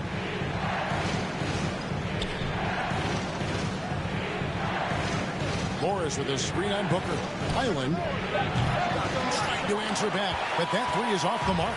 Suns have gotten all but 1 of their 7 shots in the second quarter to drop. Pretty impressive. And there's the foul. It's on Torrey Craig. That's foul number 2 for him. And really just a great play to sacrifice his body and take the charge. And the Suns making a change here. Okogie's checked in. Kicks it to Plumlee. There's the pass to Mann. Outside, George. Morris with the screen for George. Offensive rebound. Plays it up and banks it in. George has got 5 points now this quarter. I love his shot selection today. He set the bar for the rest of the team. Pass to Craig. The 3. It's hauled in by Los Angeles. Last time they met was in Los Angeles. And they'll want to show that they're a much better team than they demonstrated last time out against these guys. At the very least, avoid another blowout. Well, so many of their problems stem from turnovers. They simply could not take care of the ball, and it cost them in that matchup. Phoenix with the ball after Eric Gordon's miss. Booker the pass to Okogie. Wow, through the contact, and that 3 almost went in, so he'll go to the line for 3 free throws. That one on George. The Suns have gone 1 for 2 on the night so far from the line. Okogie at the line for 3. 3 shots. 3 shots.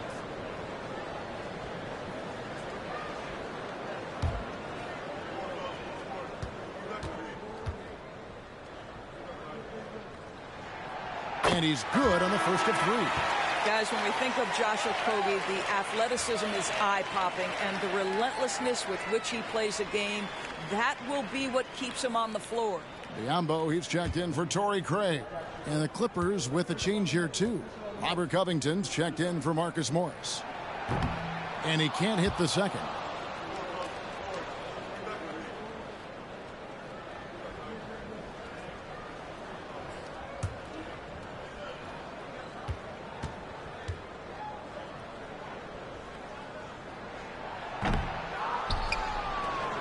George with the ball.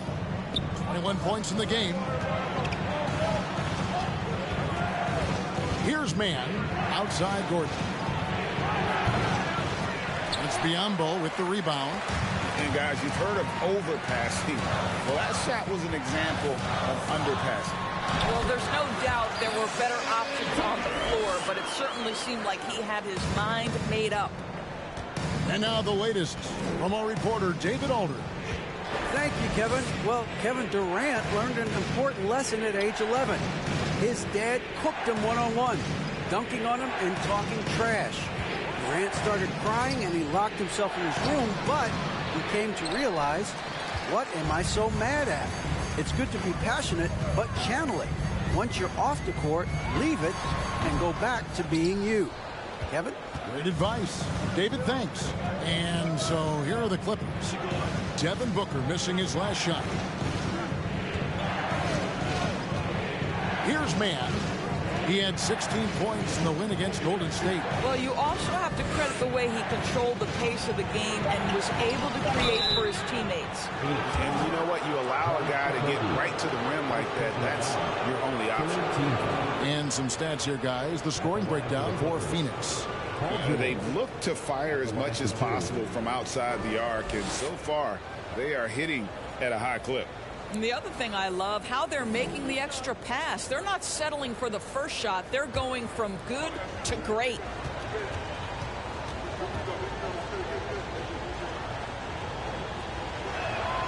And he makes the first.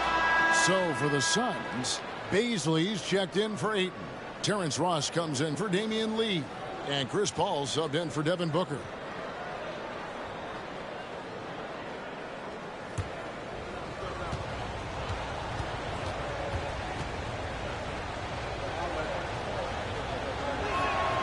And both free throws good for Paul George. And so it's Paul with it, bringing it up for the Phoenix Suns. Oklahoma City Thunder will be in town for the next one. That'll be the last of 3 straight at home for the team. And they'll get another chance. Deep 2 from Ross. And he overshot that one, missing. Well, if the defense gives him that shot next time, they could get burned. I think he's just a little bit out of rhythm. Gordon for 3. Los Angeles with a fresh shot clock. The shot's good from Plumlee. Boy, the work ethic on the offensive glass just refuses to give up on that possession. This is it to Ross. It's a floater. It's hauled in by the Clippers. Plumlee's got his 8th rebound here tonight.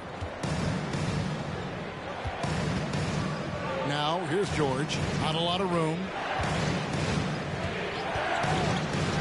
To the inside. Here's Covington. Biyombo with the block. Well, Biyombo's calling card, right? A terrific shot blocker. Boy, put it in his vicinity. He's sending it back. The second effort. And they had their chances. 2 offensive rebounds, but they still come up empty. Now Paul.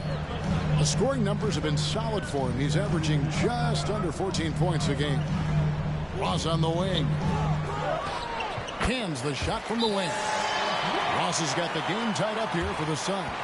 Well, Josh Okogie sees somebody working in space and puts the ball on time and on target. Leonard, he's checked in for George. Covington setting the pick for Gordon.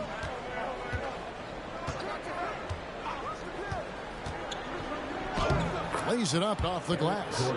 Gordon's got his first basket of the night. And they keep hammering away at him inside, forcing the ball into the paint.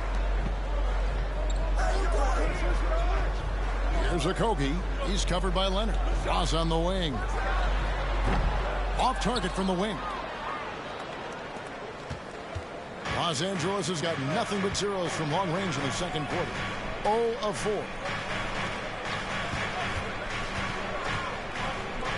Left side, Gordon. Plumlee, no luck.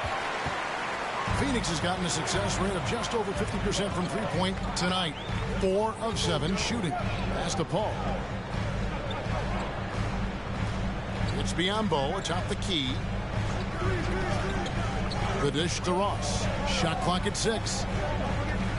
Kicks it out to Paul. Tries from 16. Misses off the left iron. He is just not taking smart shots out there. A pattern he has fallen into tonight. Stolen. Here's Okogie. He's covered by Leonard. Okogie, the pass to Paul. 2 minutes remaining in the first half. 2 minutes. Here's the screen to the paint. Yambo dishes to Paul. Just 5 on the clock. 1:46 left to play here in the half. And again, it's the Suns missing. Here's Leonard. It's in the bucket for his 4th field goal. Shooting at a 4 of 9 clip. Another bucket down low. They've been the aggressors, taking the ball inside and attacking at the rim. Paul passes to Biyombo. Dishes it to Ross. Paul outside. To end the drought. Plumlee with the rebound. Plumlee's got 11 rebounds in the game. I'll tell you, it feels all night like this guy's been forcing shots, rushing shots. He's really struggling on the offensive end. Suns trail by 4. Paul kicks to Ross. Back to Paul. Looking to end his cold spell.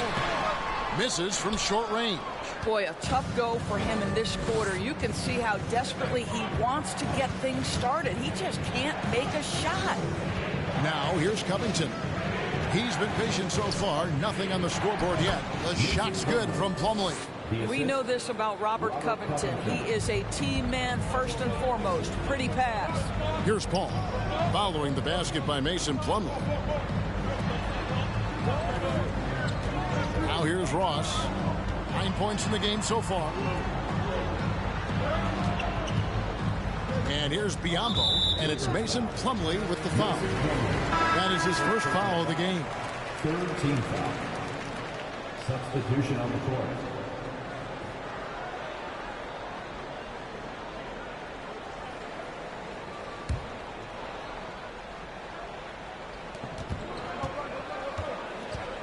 Paul with the ball.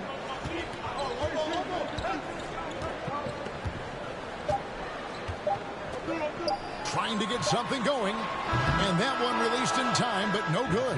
And so it's Los Angeles with their lead standing at 6 points here at the end of the quarter. And they've done a phenomenal job down low. So many of their points coming right at the rim.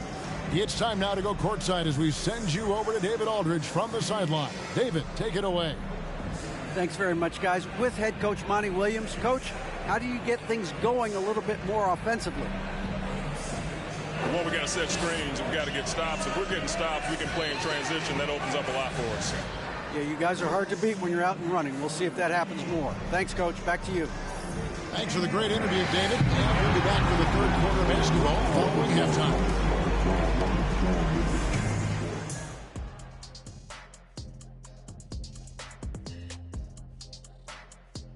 And as we welcome you to the studio, we call your attention to the top performers for each team in the first half. And in this game, we have 2 top performers. Kind of like us, guys. Are you baiting us to guessing which 2? There's no guessing about it. I'll leave it to the imagination. All right, let's focus on the half of play we just saw. It's proving to be an uphill battle for the Suns. When you get hot from the distance, you're always in the game. Question is, what more can they do to pull ahead? I'm just not seeing it. Your vision is cloudy, Shaq Stradamus. What's happened to that crystal ball, man? Thanks for joining us. Now let's toss it to Kevin Harlan for the start of the second half.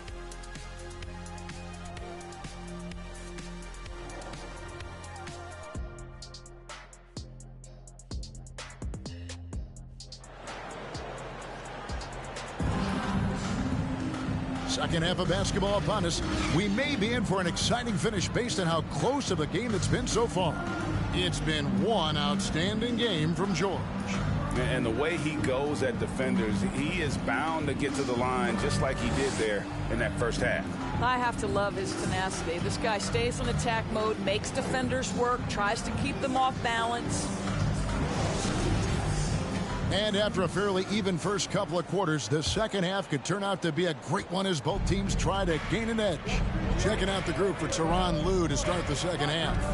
The wing pairing, George and Leonard. Post tandem for him, Morris and Zubac. And it's man in at the point. First team foul.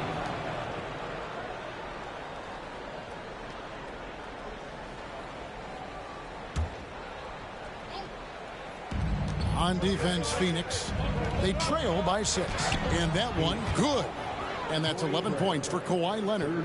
They're getting on a roll inside. Their last 3 field goals have come from the paint. And with the 15th pick in the 2011 draft, Kawhi Leonard wasn't highly touted coming out of high school or college. Listen, even in the pros, recognition took a while.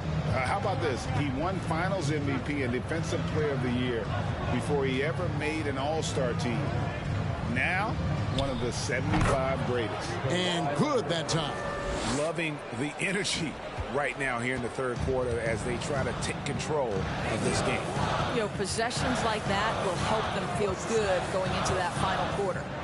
Now here's Paul. Booker at the elbow. And there's the pass to Craig. 5 to shoot.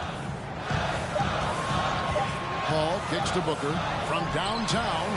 Second chance shot. And he can't jam it through. Clippers leading by 10. Here's Leonard. 13 points in the game. Man. And foul on the shot. He'll shoot 2 at the free throw line. Scores an opportunity knocked in the 2021 playoffs. Terrence Mann was ready to go. He was, Kevin, and that's not the first time this has happened where an injured teammate meant the team looked to him a little bit more, and he did not waste his opportunity. He scored with a ton of enthusiasm, has a very impressive motor. No good on the free throw.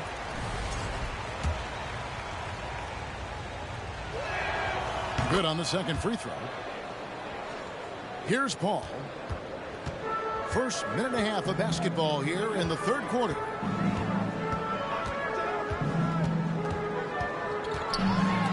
And it's sent back by George. Boy, Paul George making his presence felt on the defensive end. The length comes into play right there. Morris with a screen on lead. Leonard kicks to Morris. That's good, and it's Leonard with the assist. Morris has got the lead up to 14 now for the Clippers. For Phoenix, they've gone 0-4 from the field in the second half. Yet to find the mark. Pass to Ayton. Pass to Booker. Ayton sets the pick for Booker. Shot to stop the run, and Ayton throws it down. What you love about this young guard, Devin Booker, is his ability to hurt you with both his passing and his shooting. Here's Mann, defended by Paul.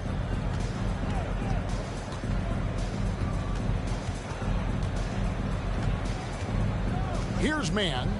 Taking a look at the scoring numbers, right now he averages about 9 points a game. Good work there as it goes. Leonard's got 15.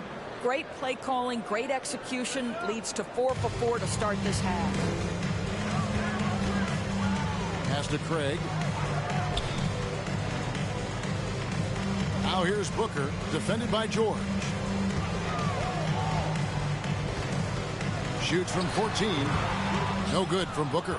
The edge on the glass is the difference. It's allowed them to build this lead. Booker against George. And the pass to Mann. Over Craig. Mann can't hit. But only the first miss of the second half. They've come out here with authority. And that'll be 2 free throws coming up. Officials on the call with the foul. And we talk about the playmaking ability of CP3. 3rd all-time in career assists, 2nd all-time in career assist percentage, and he looks far from done.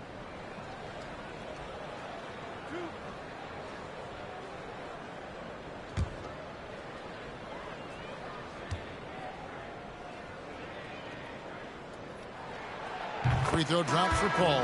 And great, what separates Paul from the other 2 guys that have more career assists is that Paul also averaged 18 points a game. and he scores with efficiency. Really a one-of-a-kind talent. When he finally does decide to hang him up, I think he'd make a great head coach as well. And the Clippers making a change here. Highland's checked in. Here's Highland. Still looking for his first bucket in this one. Here's Morris. Pass to Highland. Morris with a screen on Paul. Here's Highland. Hits the front of the rim and out. And it's Paul with the ball for the Suns. A 12-point game. Here's Booker. Not going to go that time. Excellent D there from George. Clippers have gone 4 of 7 to get things started here in the second half. Leonard dishes to Morris. That's tipped. Now Craig passes it to Paul. Ayton sets the pick for Paul. Phoenix no good that time either. Clippers leading by 12. Here's Highland. Pass to George. Jacks up a three. And again, it's the Clippers missing. And he didn't punish them for the weak coverage there, but they can't count on him to continue missing. And Ayton throws it down. Ayton uses his length to his advantage. No doubt on the dunk. Now, here's George. He's got 23. Floats one up. Booker pulls it in. The Suns shooting for the game at 42%. To the middle. Here's Craig. And finished off by Craig. Strong move to the 10, trying to get his guys going. Hard not to get motivated, GA, right when your teammate makes that kind of play. Where was the defense? No help. You can't afford to give up these kinds of buckets. Suns trail by 8. And a great assist by Booker as that one goes in. Booker's got 3 assists tonight. Oh, what an impressive dribble drive. That replay brought to you by Mobile One.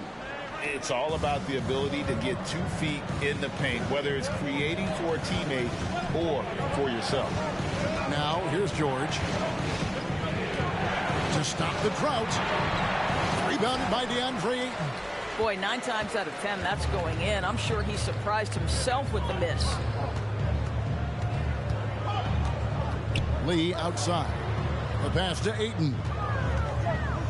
Baseline jumper. Picks it out to Paul. On the wing, Booker. He's got 16. They get the rebound. Los Angeles leading by 6. Highland passes to George. Fader on the way. Craig pulls it in. Boy, no idea why he went with the fadeaway. Had a clean look at the basket. Pass to Booker.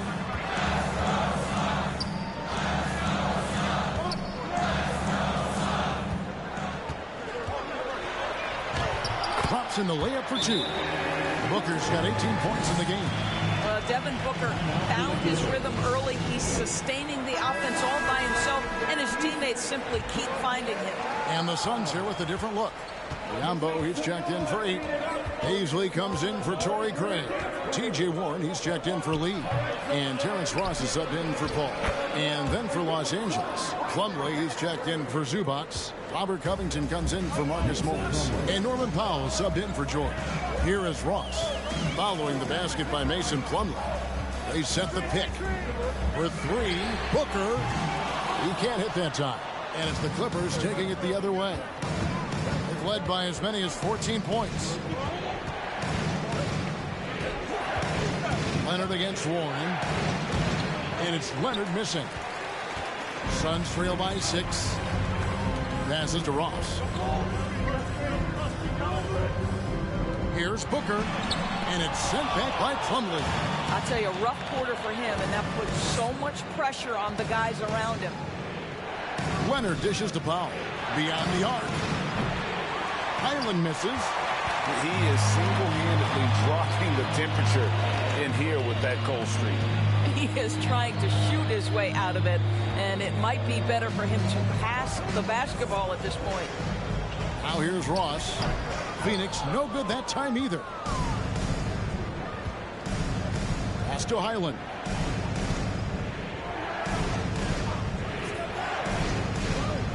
Leonard with the screen on Booker. Feeds to Leonard.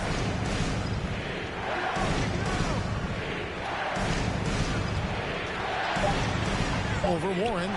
And Leonard gets it to go. 17 points in the game. One thing that stands out over the course of Leonard's career is how efficient and effective he has been on the offensive end. Now, here's Biyombo. No points in the game yet for him. Yeah, just a solid job on the backboard. They are really controlling the inside. The pass to Highland. From deep three-point range, the offensive rebound, and they recover it. In the offensive rebounding, really the story here today. Even with the big lead, they're still showing more hustle on the board. And here is Ross. 9 points in the game so far. Booker outside. Can they get it? The Clippers grab the miss. Plumlee's got his 16th rebound on the night. Here's Highland. He's guarded by Ross. And here's Covington from the arc. Phoenix grabs the miss. Ross has got 4 rebounds in this game. He kicks it to Booker. Biyombo up top. The feed to Warren. Shot clock at 5. Baseline try. Yep, it goes. And the Clipper lead is cut down to 6 and the bucket from Devin Booker. Well, comparisons are always difficult, but hard not to see some Klay Thompson in Booker's game. Here's Highland. Defended by Booker. Ross against Powell.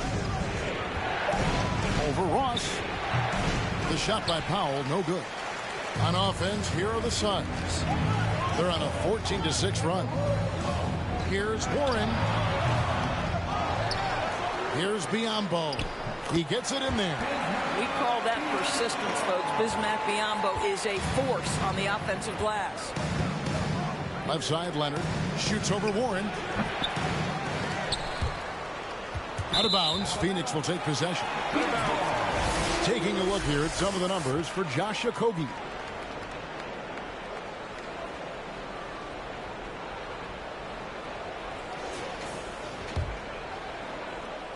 Phoenix with the ball. Trailing by 4. Booker with it. 20 points for him. Pass to Warren.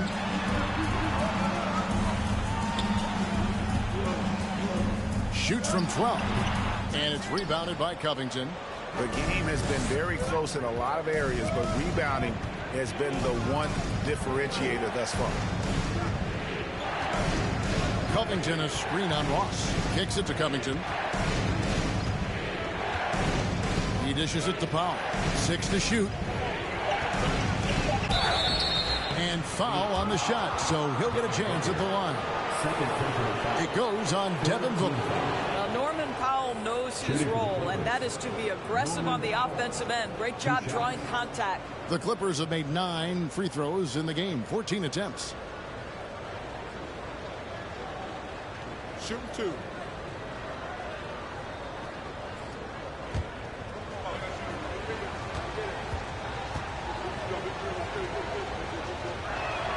And the first one at the line is good.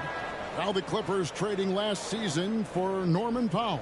And as they say, Greg, the rich get richer. Yeah, an excellent two-way player. Their wing depth becoming the envy of the league. And he's just coming into his prime. So he fits the timeline of their star. And the Suns making a change here. Landale's checked in. And he makes the first but misses the second. Well, the athletic Norman Powell continues to grow as an offensive player. Boy, this guy has got huge upside on the offensive end. My goodness, he is such a great dunker. Craig, a high riser, no doubt about it. Here is Plumlee. The Suns getting the bucket.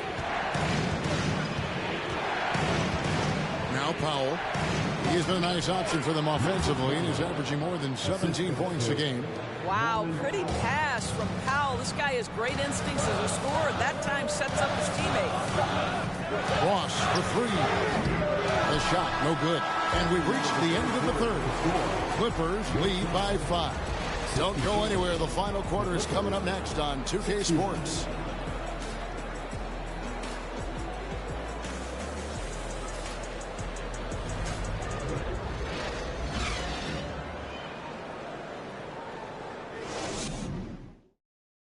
And let's take a listen now to Coach Tyronn Lue.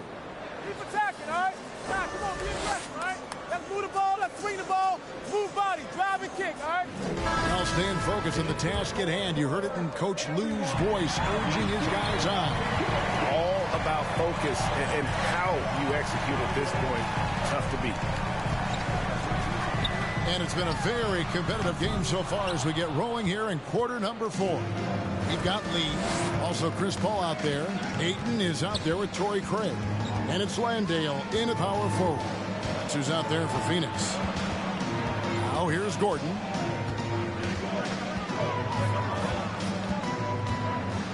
Batum screen on Paul. Runner in the lane. No good off the back of the rim.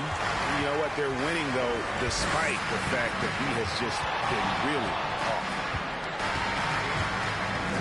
Passes it to Craig. Three-pointer. It's hauled in by Los Angeles. Plumlee's got his 18th rebound here tonight. All over the place.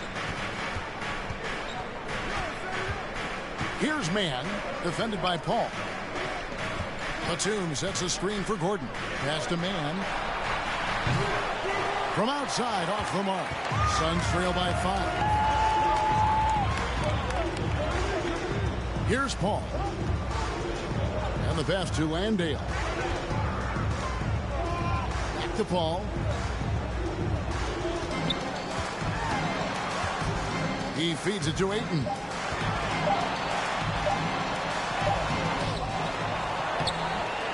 Plumlee with the rebound. Plumlee's got rebound number 19 now. Incredible board work. On the wing, Gordon.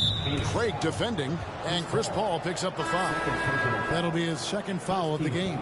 Okogie's checked in for Phoenix.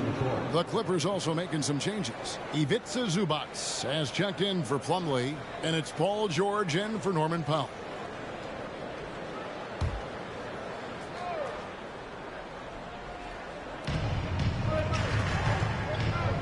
Clippers moving the ball around.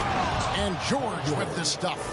Well, this is a problem for the defense right now because you've allowed Paul George to get comfortable. And when he's comfortable, he's unguardable. Paul passes to Okogie.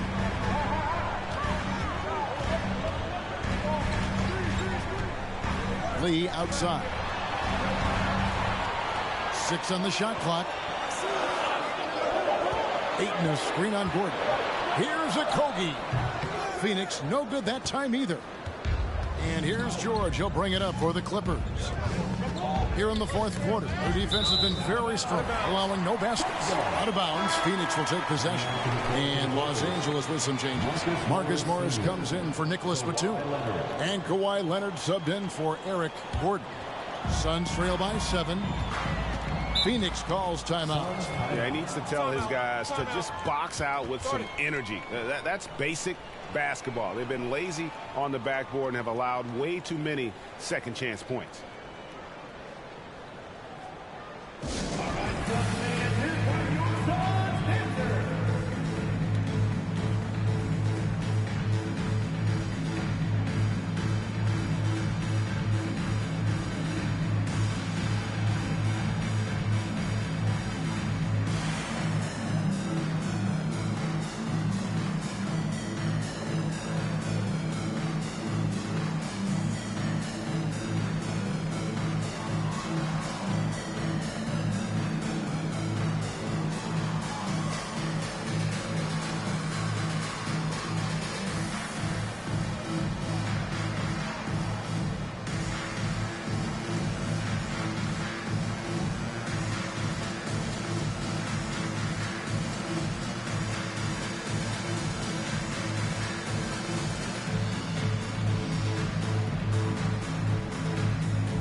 It's time now to hear from our Hall of Fame reporter, David Aldridge.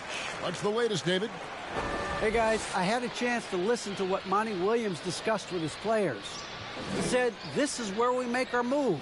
This game's going to come down to big plays. Whichever team makes them is going to come out of here with the win. Kevin, we know what side he's on. Okay, David, thanks.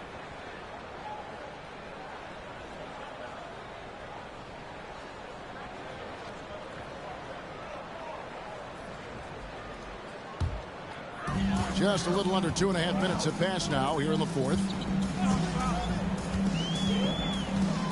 Ball outside. Pass to Ayton.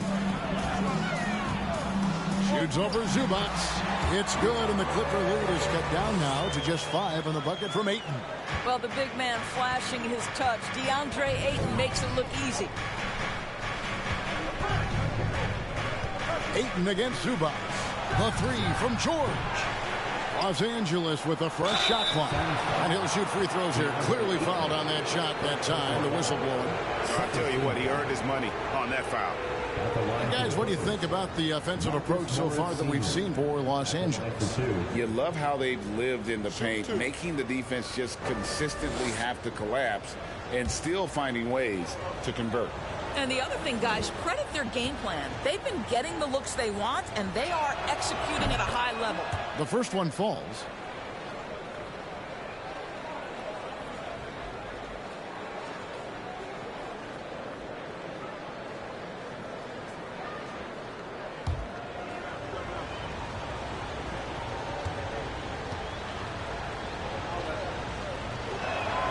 And Morris drops them both. And we're about 3 minutes into the fourth quarter. Ball looking over the floor. Passes it to Lee. Drake with it. He kicks to Paul. Lock at 6. And there's the foul. It'll go on Terrence Mann. That's his first foul. Let's take a second look at that fantastic block. And that block might serve as a spark for this team. We'll see if it can ignite them.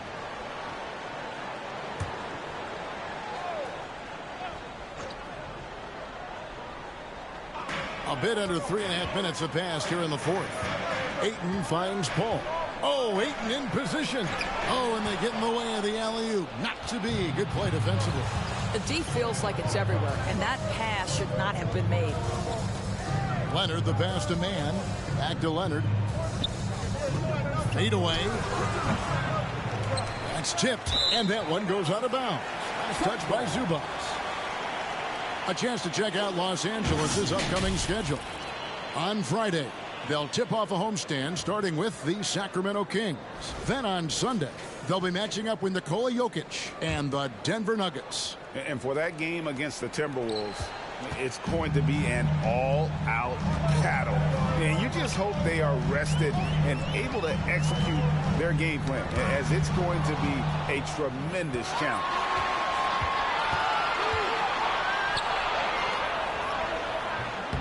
Here's Zubac, and he's fouled pretty hard on that shot, but he's got the chance to pick up the points at the line. No question, he got bumped on that shot. Ivica Zubac, 2 shots.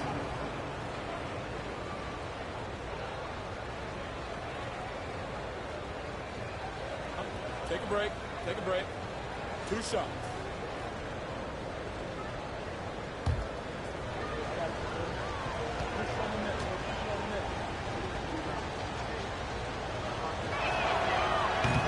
No good on that one. Well, probably a little draft in the arena tonight. He's the last guy you expect to miss the mark by that much. Absolutely.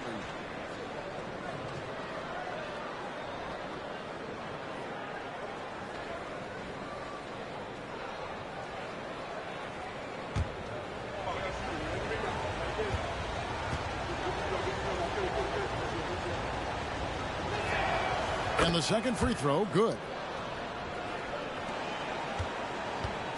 And it's Paul with the ball for the Suns. They've only given up 5 points here in the fourth quarter. To the inside. Reynolds well-timed pass, and he goes straight to the bucket for the layup. Boy, I love Chris Paul's ability to work on the interior. Tenacious, crafty. Few players his size have done it better. Here's Mann. Here's Leonard. And again, it's the Clippers missing. Suns trail by 6. Paul, right side. Lee outside. Here's the dish to Ayton. Good for his 6th make and a dozen attempts, shooting 50% with that basket. You've got to have a short memory. Put a poor first half in your rear view and now make an impact. And the Clippers call time here.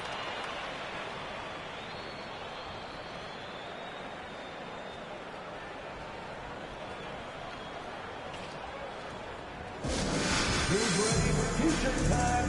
Get on your feet and get loud, fans.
George finds Leonard. Over Lee. Los Angeles with another miss. Suns trail by 4. Greg, their offensive approach has been rock solid here. And they're finding the weak spot. Corner. Just 5 to shoot. Paul. It's rebounded by Leonard. Leonard's got his 5th rebound in this one. Outside, George. There's the 3. That one doesn't drop. The Suns go the other way with it. Well, after hitting 1 triple in the first half, it's been all radio silent since. Here's Paul, and the shot is long. He operates well in traffic, but still, that's just a tough play to finish. George against Booker. Shot from 6. In deep, George drops it in. George has got 27. What a hoop by Paul George. The versatility to get inside and score it. Paul passes to Craig. Back to Paul. Looking to get back on track here. Looking for Ayton. He gets it in there. Good, and Paul gets the assist. Paul's got 6 assists in the game. Clippers leading by 4. George looking over the floor. 2 free throws coming up, and they call the shooting foul. Push the action a little bit. Paul George right now challenging defenders to stop him. Shooting for the Clippers. Paul George taking 2 shots.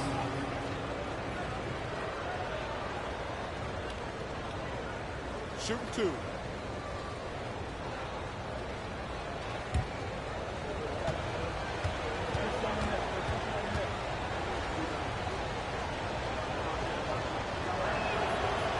That free throw, no good.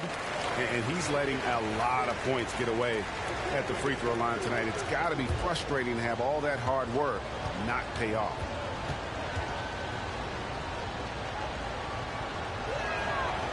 He can't make the second free throw either. Missing both. Uncharacteristic trip to the line for him. Just lost his feel on those shots. Paul passes to Ayton. The second effort, and he sinks the layup. Ayton's got 12 points here in the second half. Second chance points always hurt. Just not enough effort to block out. No doubt those extra possessions can really add up against you when you do not take care of the defensive glass. Mann gets the bucket. And the Clippers lead by 4. And the D not really doing its job there. A little slow to react to the ball getting into the paint. Now here's Paul. Defense is right there. Here's Ayton. Good, and Paul gets the assist. And that's now 18 points for DeAndre Ayton. After an ice-cold start to this game, he is pouring it on here in the second half. Here's George. Rebound by the Suns. They are right on the brink of taking the lead.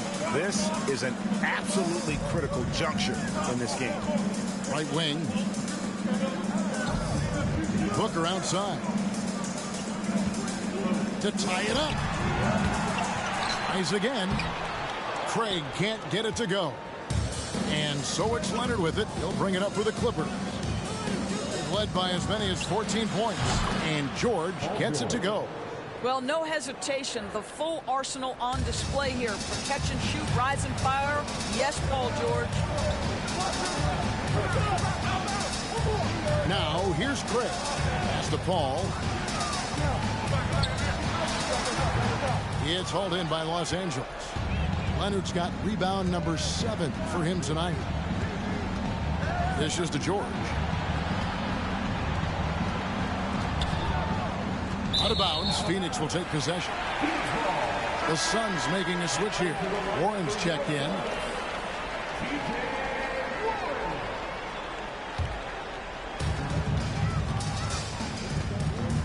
And here is Paul. Craig finds Paul. Left block shot on the way, and it falls over the rim and in. If anything, you know you can count on Chris Paul to deliver in the clutch. He is so competitive, so tough. Here's Mann. The pass to George. Fades. The putback controls the rebound and puts it back up and in.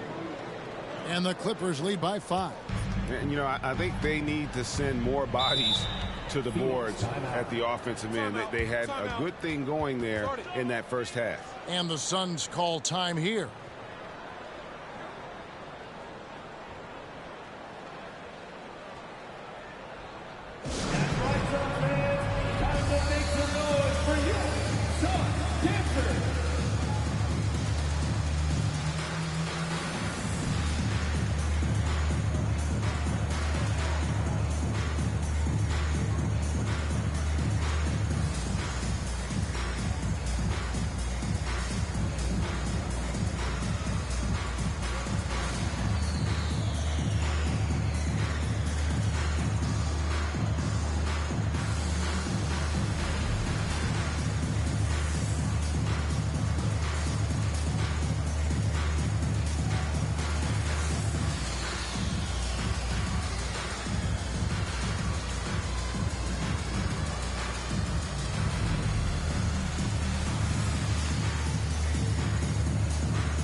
The wing Booker. Oh, Ayton in position. Up high to stuff the alley-oop. DeAndre Ayton unafraid in the big moment. Nice delivery the Clippers with the ball. 3-point lead. Leonard against Warren. Trying to break that ice-cold streak. Again, the Clippers. Let's remember, this is a former Finals MVP. He will not blink in the biggest of moments. Booker dishes to Ayton. Shooting foul as the whistle blows. He'll shoot 2 free throws. Second personal foul. Second team foul. At the line for Phoenix, DeAndre Ayton. At the line for 2.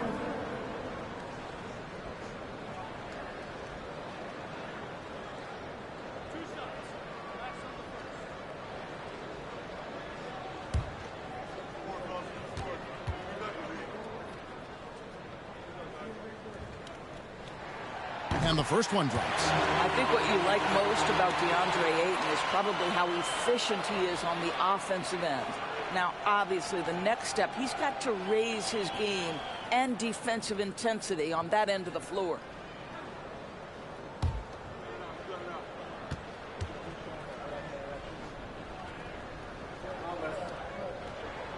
Ayton hits them both. This guy has a reputation for being a great free throw shooter, and you've got to knock him down. He does it here. Leonard with the ball.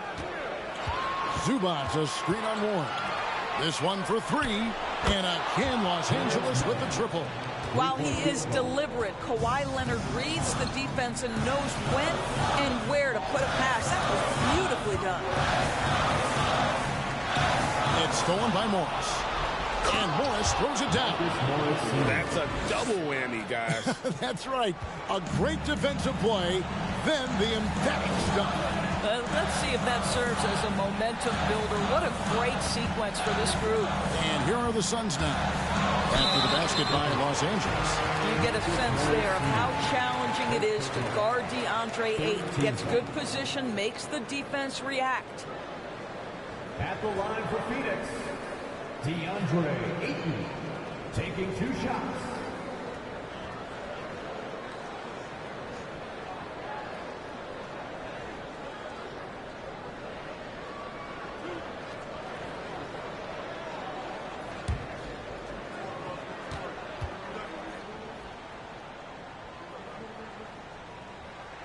He doesn't hit the first, and that was the one they really wanted. He's got one more, though.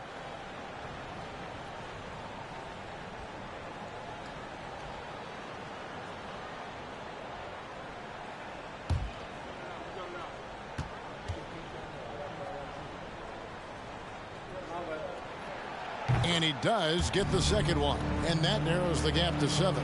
Listen, it's only one miss, but it hurts all the same as they try to cut into this lead. And it's Leonard with the ball. He'll bring it up for the Clippers. They've led by as many as 14 points. Pass to Zubac. 11 feet away. And it's wide right. It's off the rim. Phoenix has gotten off to an 0-for-2 start from downtown here in the 4th quarter. Booker, no good. Los Angeles has gone 2 of 5 on 3-point shots since the end of the 3rd quarter. Leonard on the wing. There's 49 seconds left in the 4th quarter. Doesn't get it to drop for him. This has reached desperation time for him. I'll tell you, you need absolute perfection on every possession. That's what it's going to take here. Oh, my goodness. Booker's confidence is off the charts. He's money in the bank. And here's Leonard. After Devin Booker getting his shot to go from deep. Clearly a foul. 4th personal foul. 15 foul. Shooting for the Clippers, Marcus Morris Sr. At the line for 2.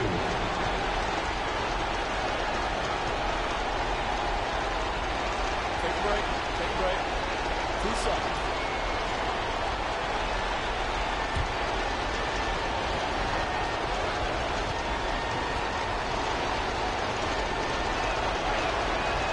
It's the first, and that puts them up by 5.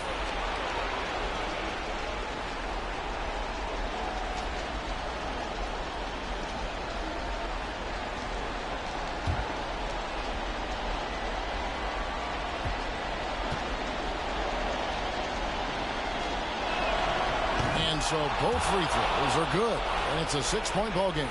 Well, you like when a guy calmly steps up, knocks down the free throws, exactly what you want.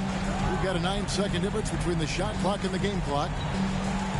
Ayton, a screen on George for 3. Booker, again the miss by Booker.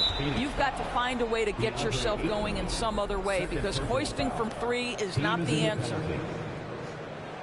Shooting for the Clippers, Ivica Zubac. 2 shots.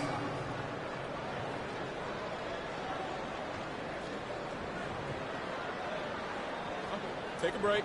Take a break. 2 shots.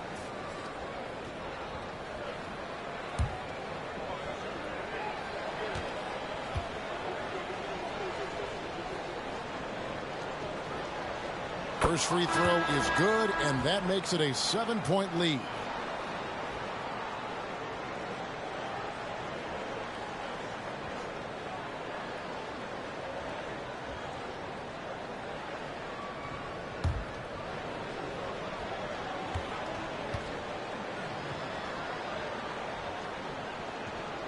And so he drops them both. It's an 8-point game. And the Suns call time. They're trailing by 8. 20 seconds left in the fourth quarter. Ladies and gentlemen, your Suns Youth Dance Team.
Ladies and gentlemen, your Suns Youth Dance Team.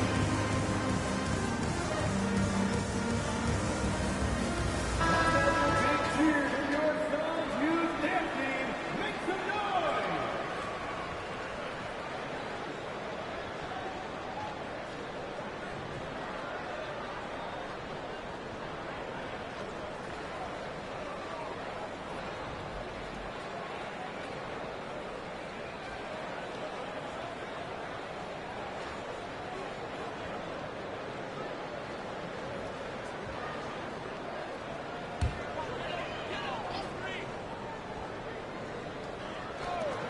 .20 seconds left in the fourth.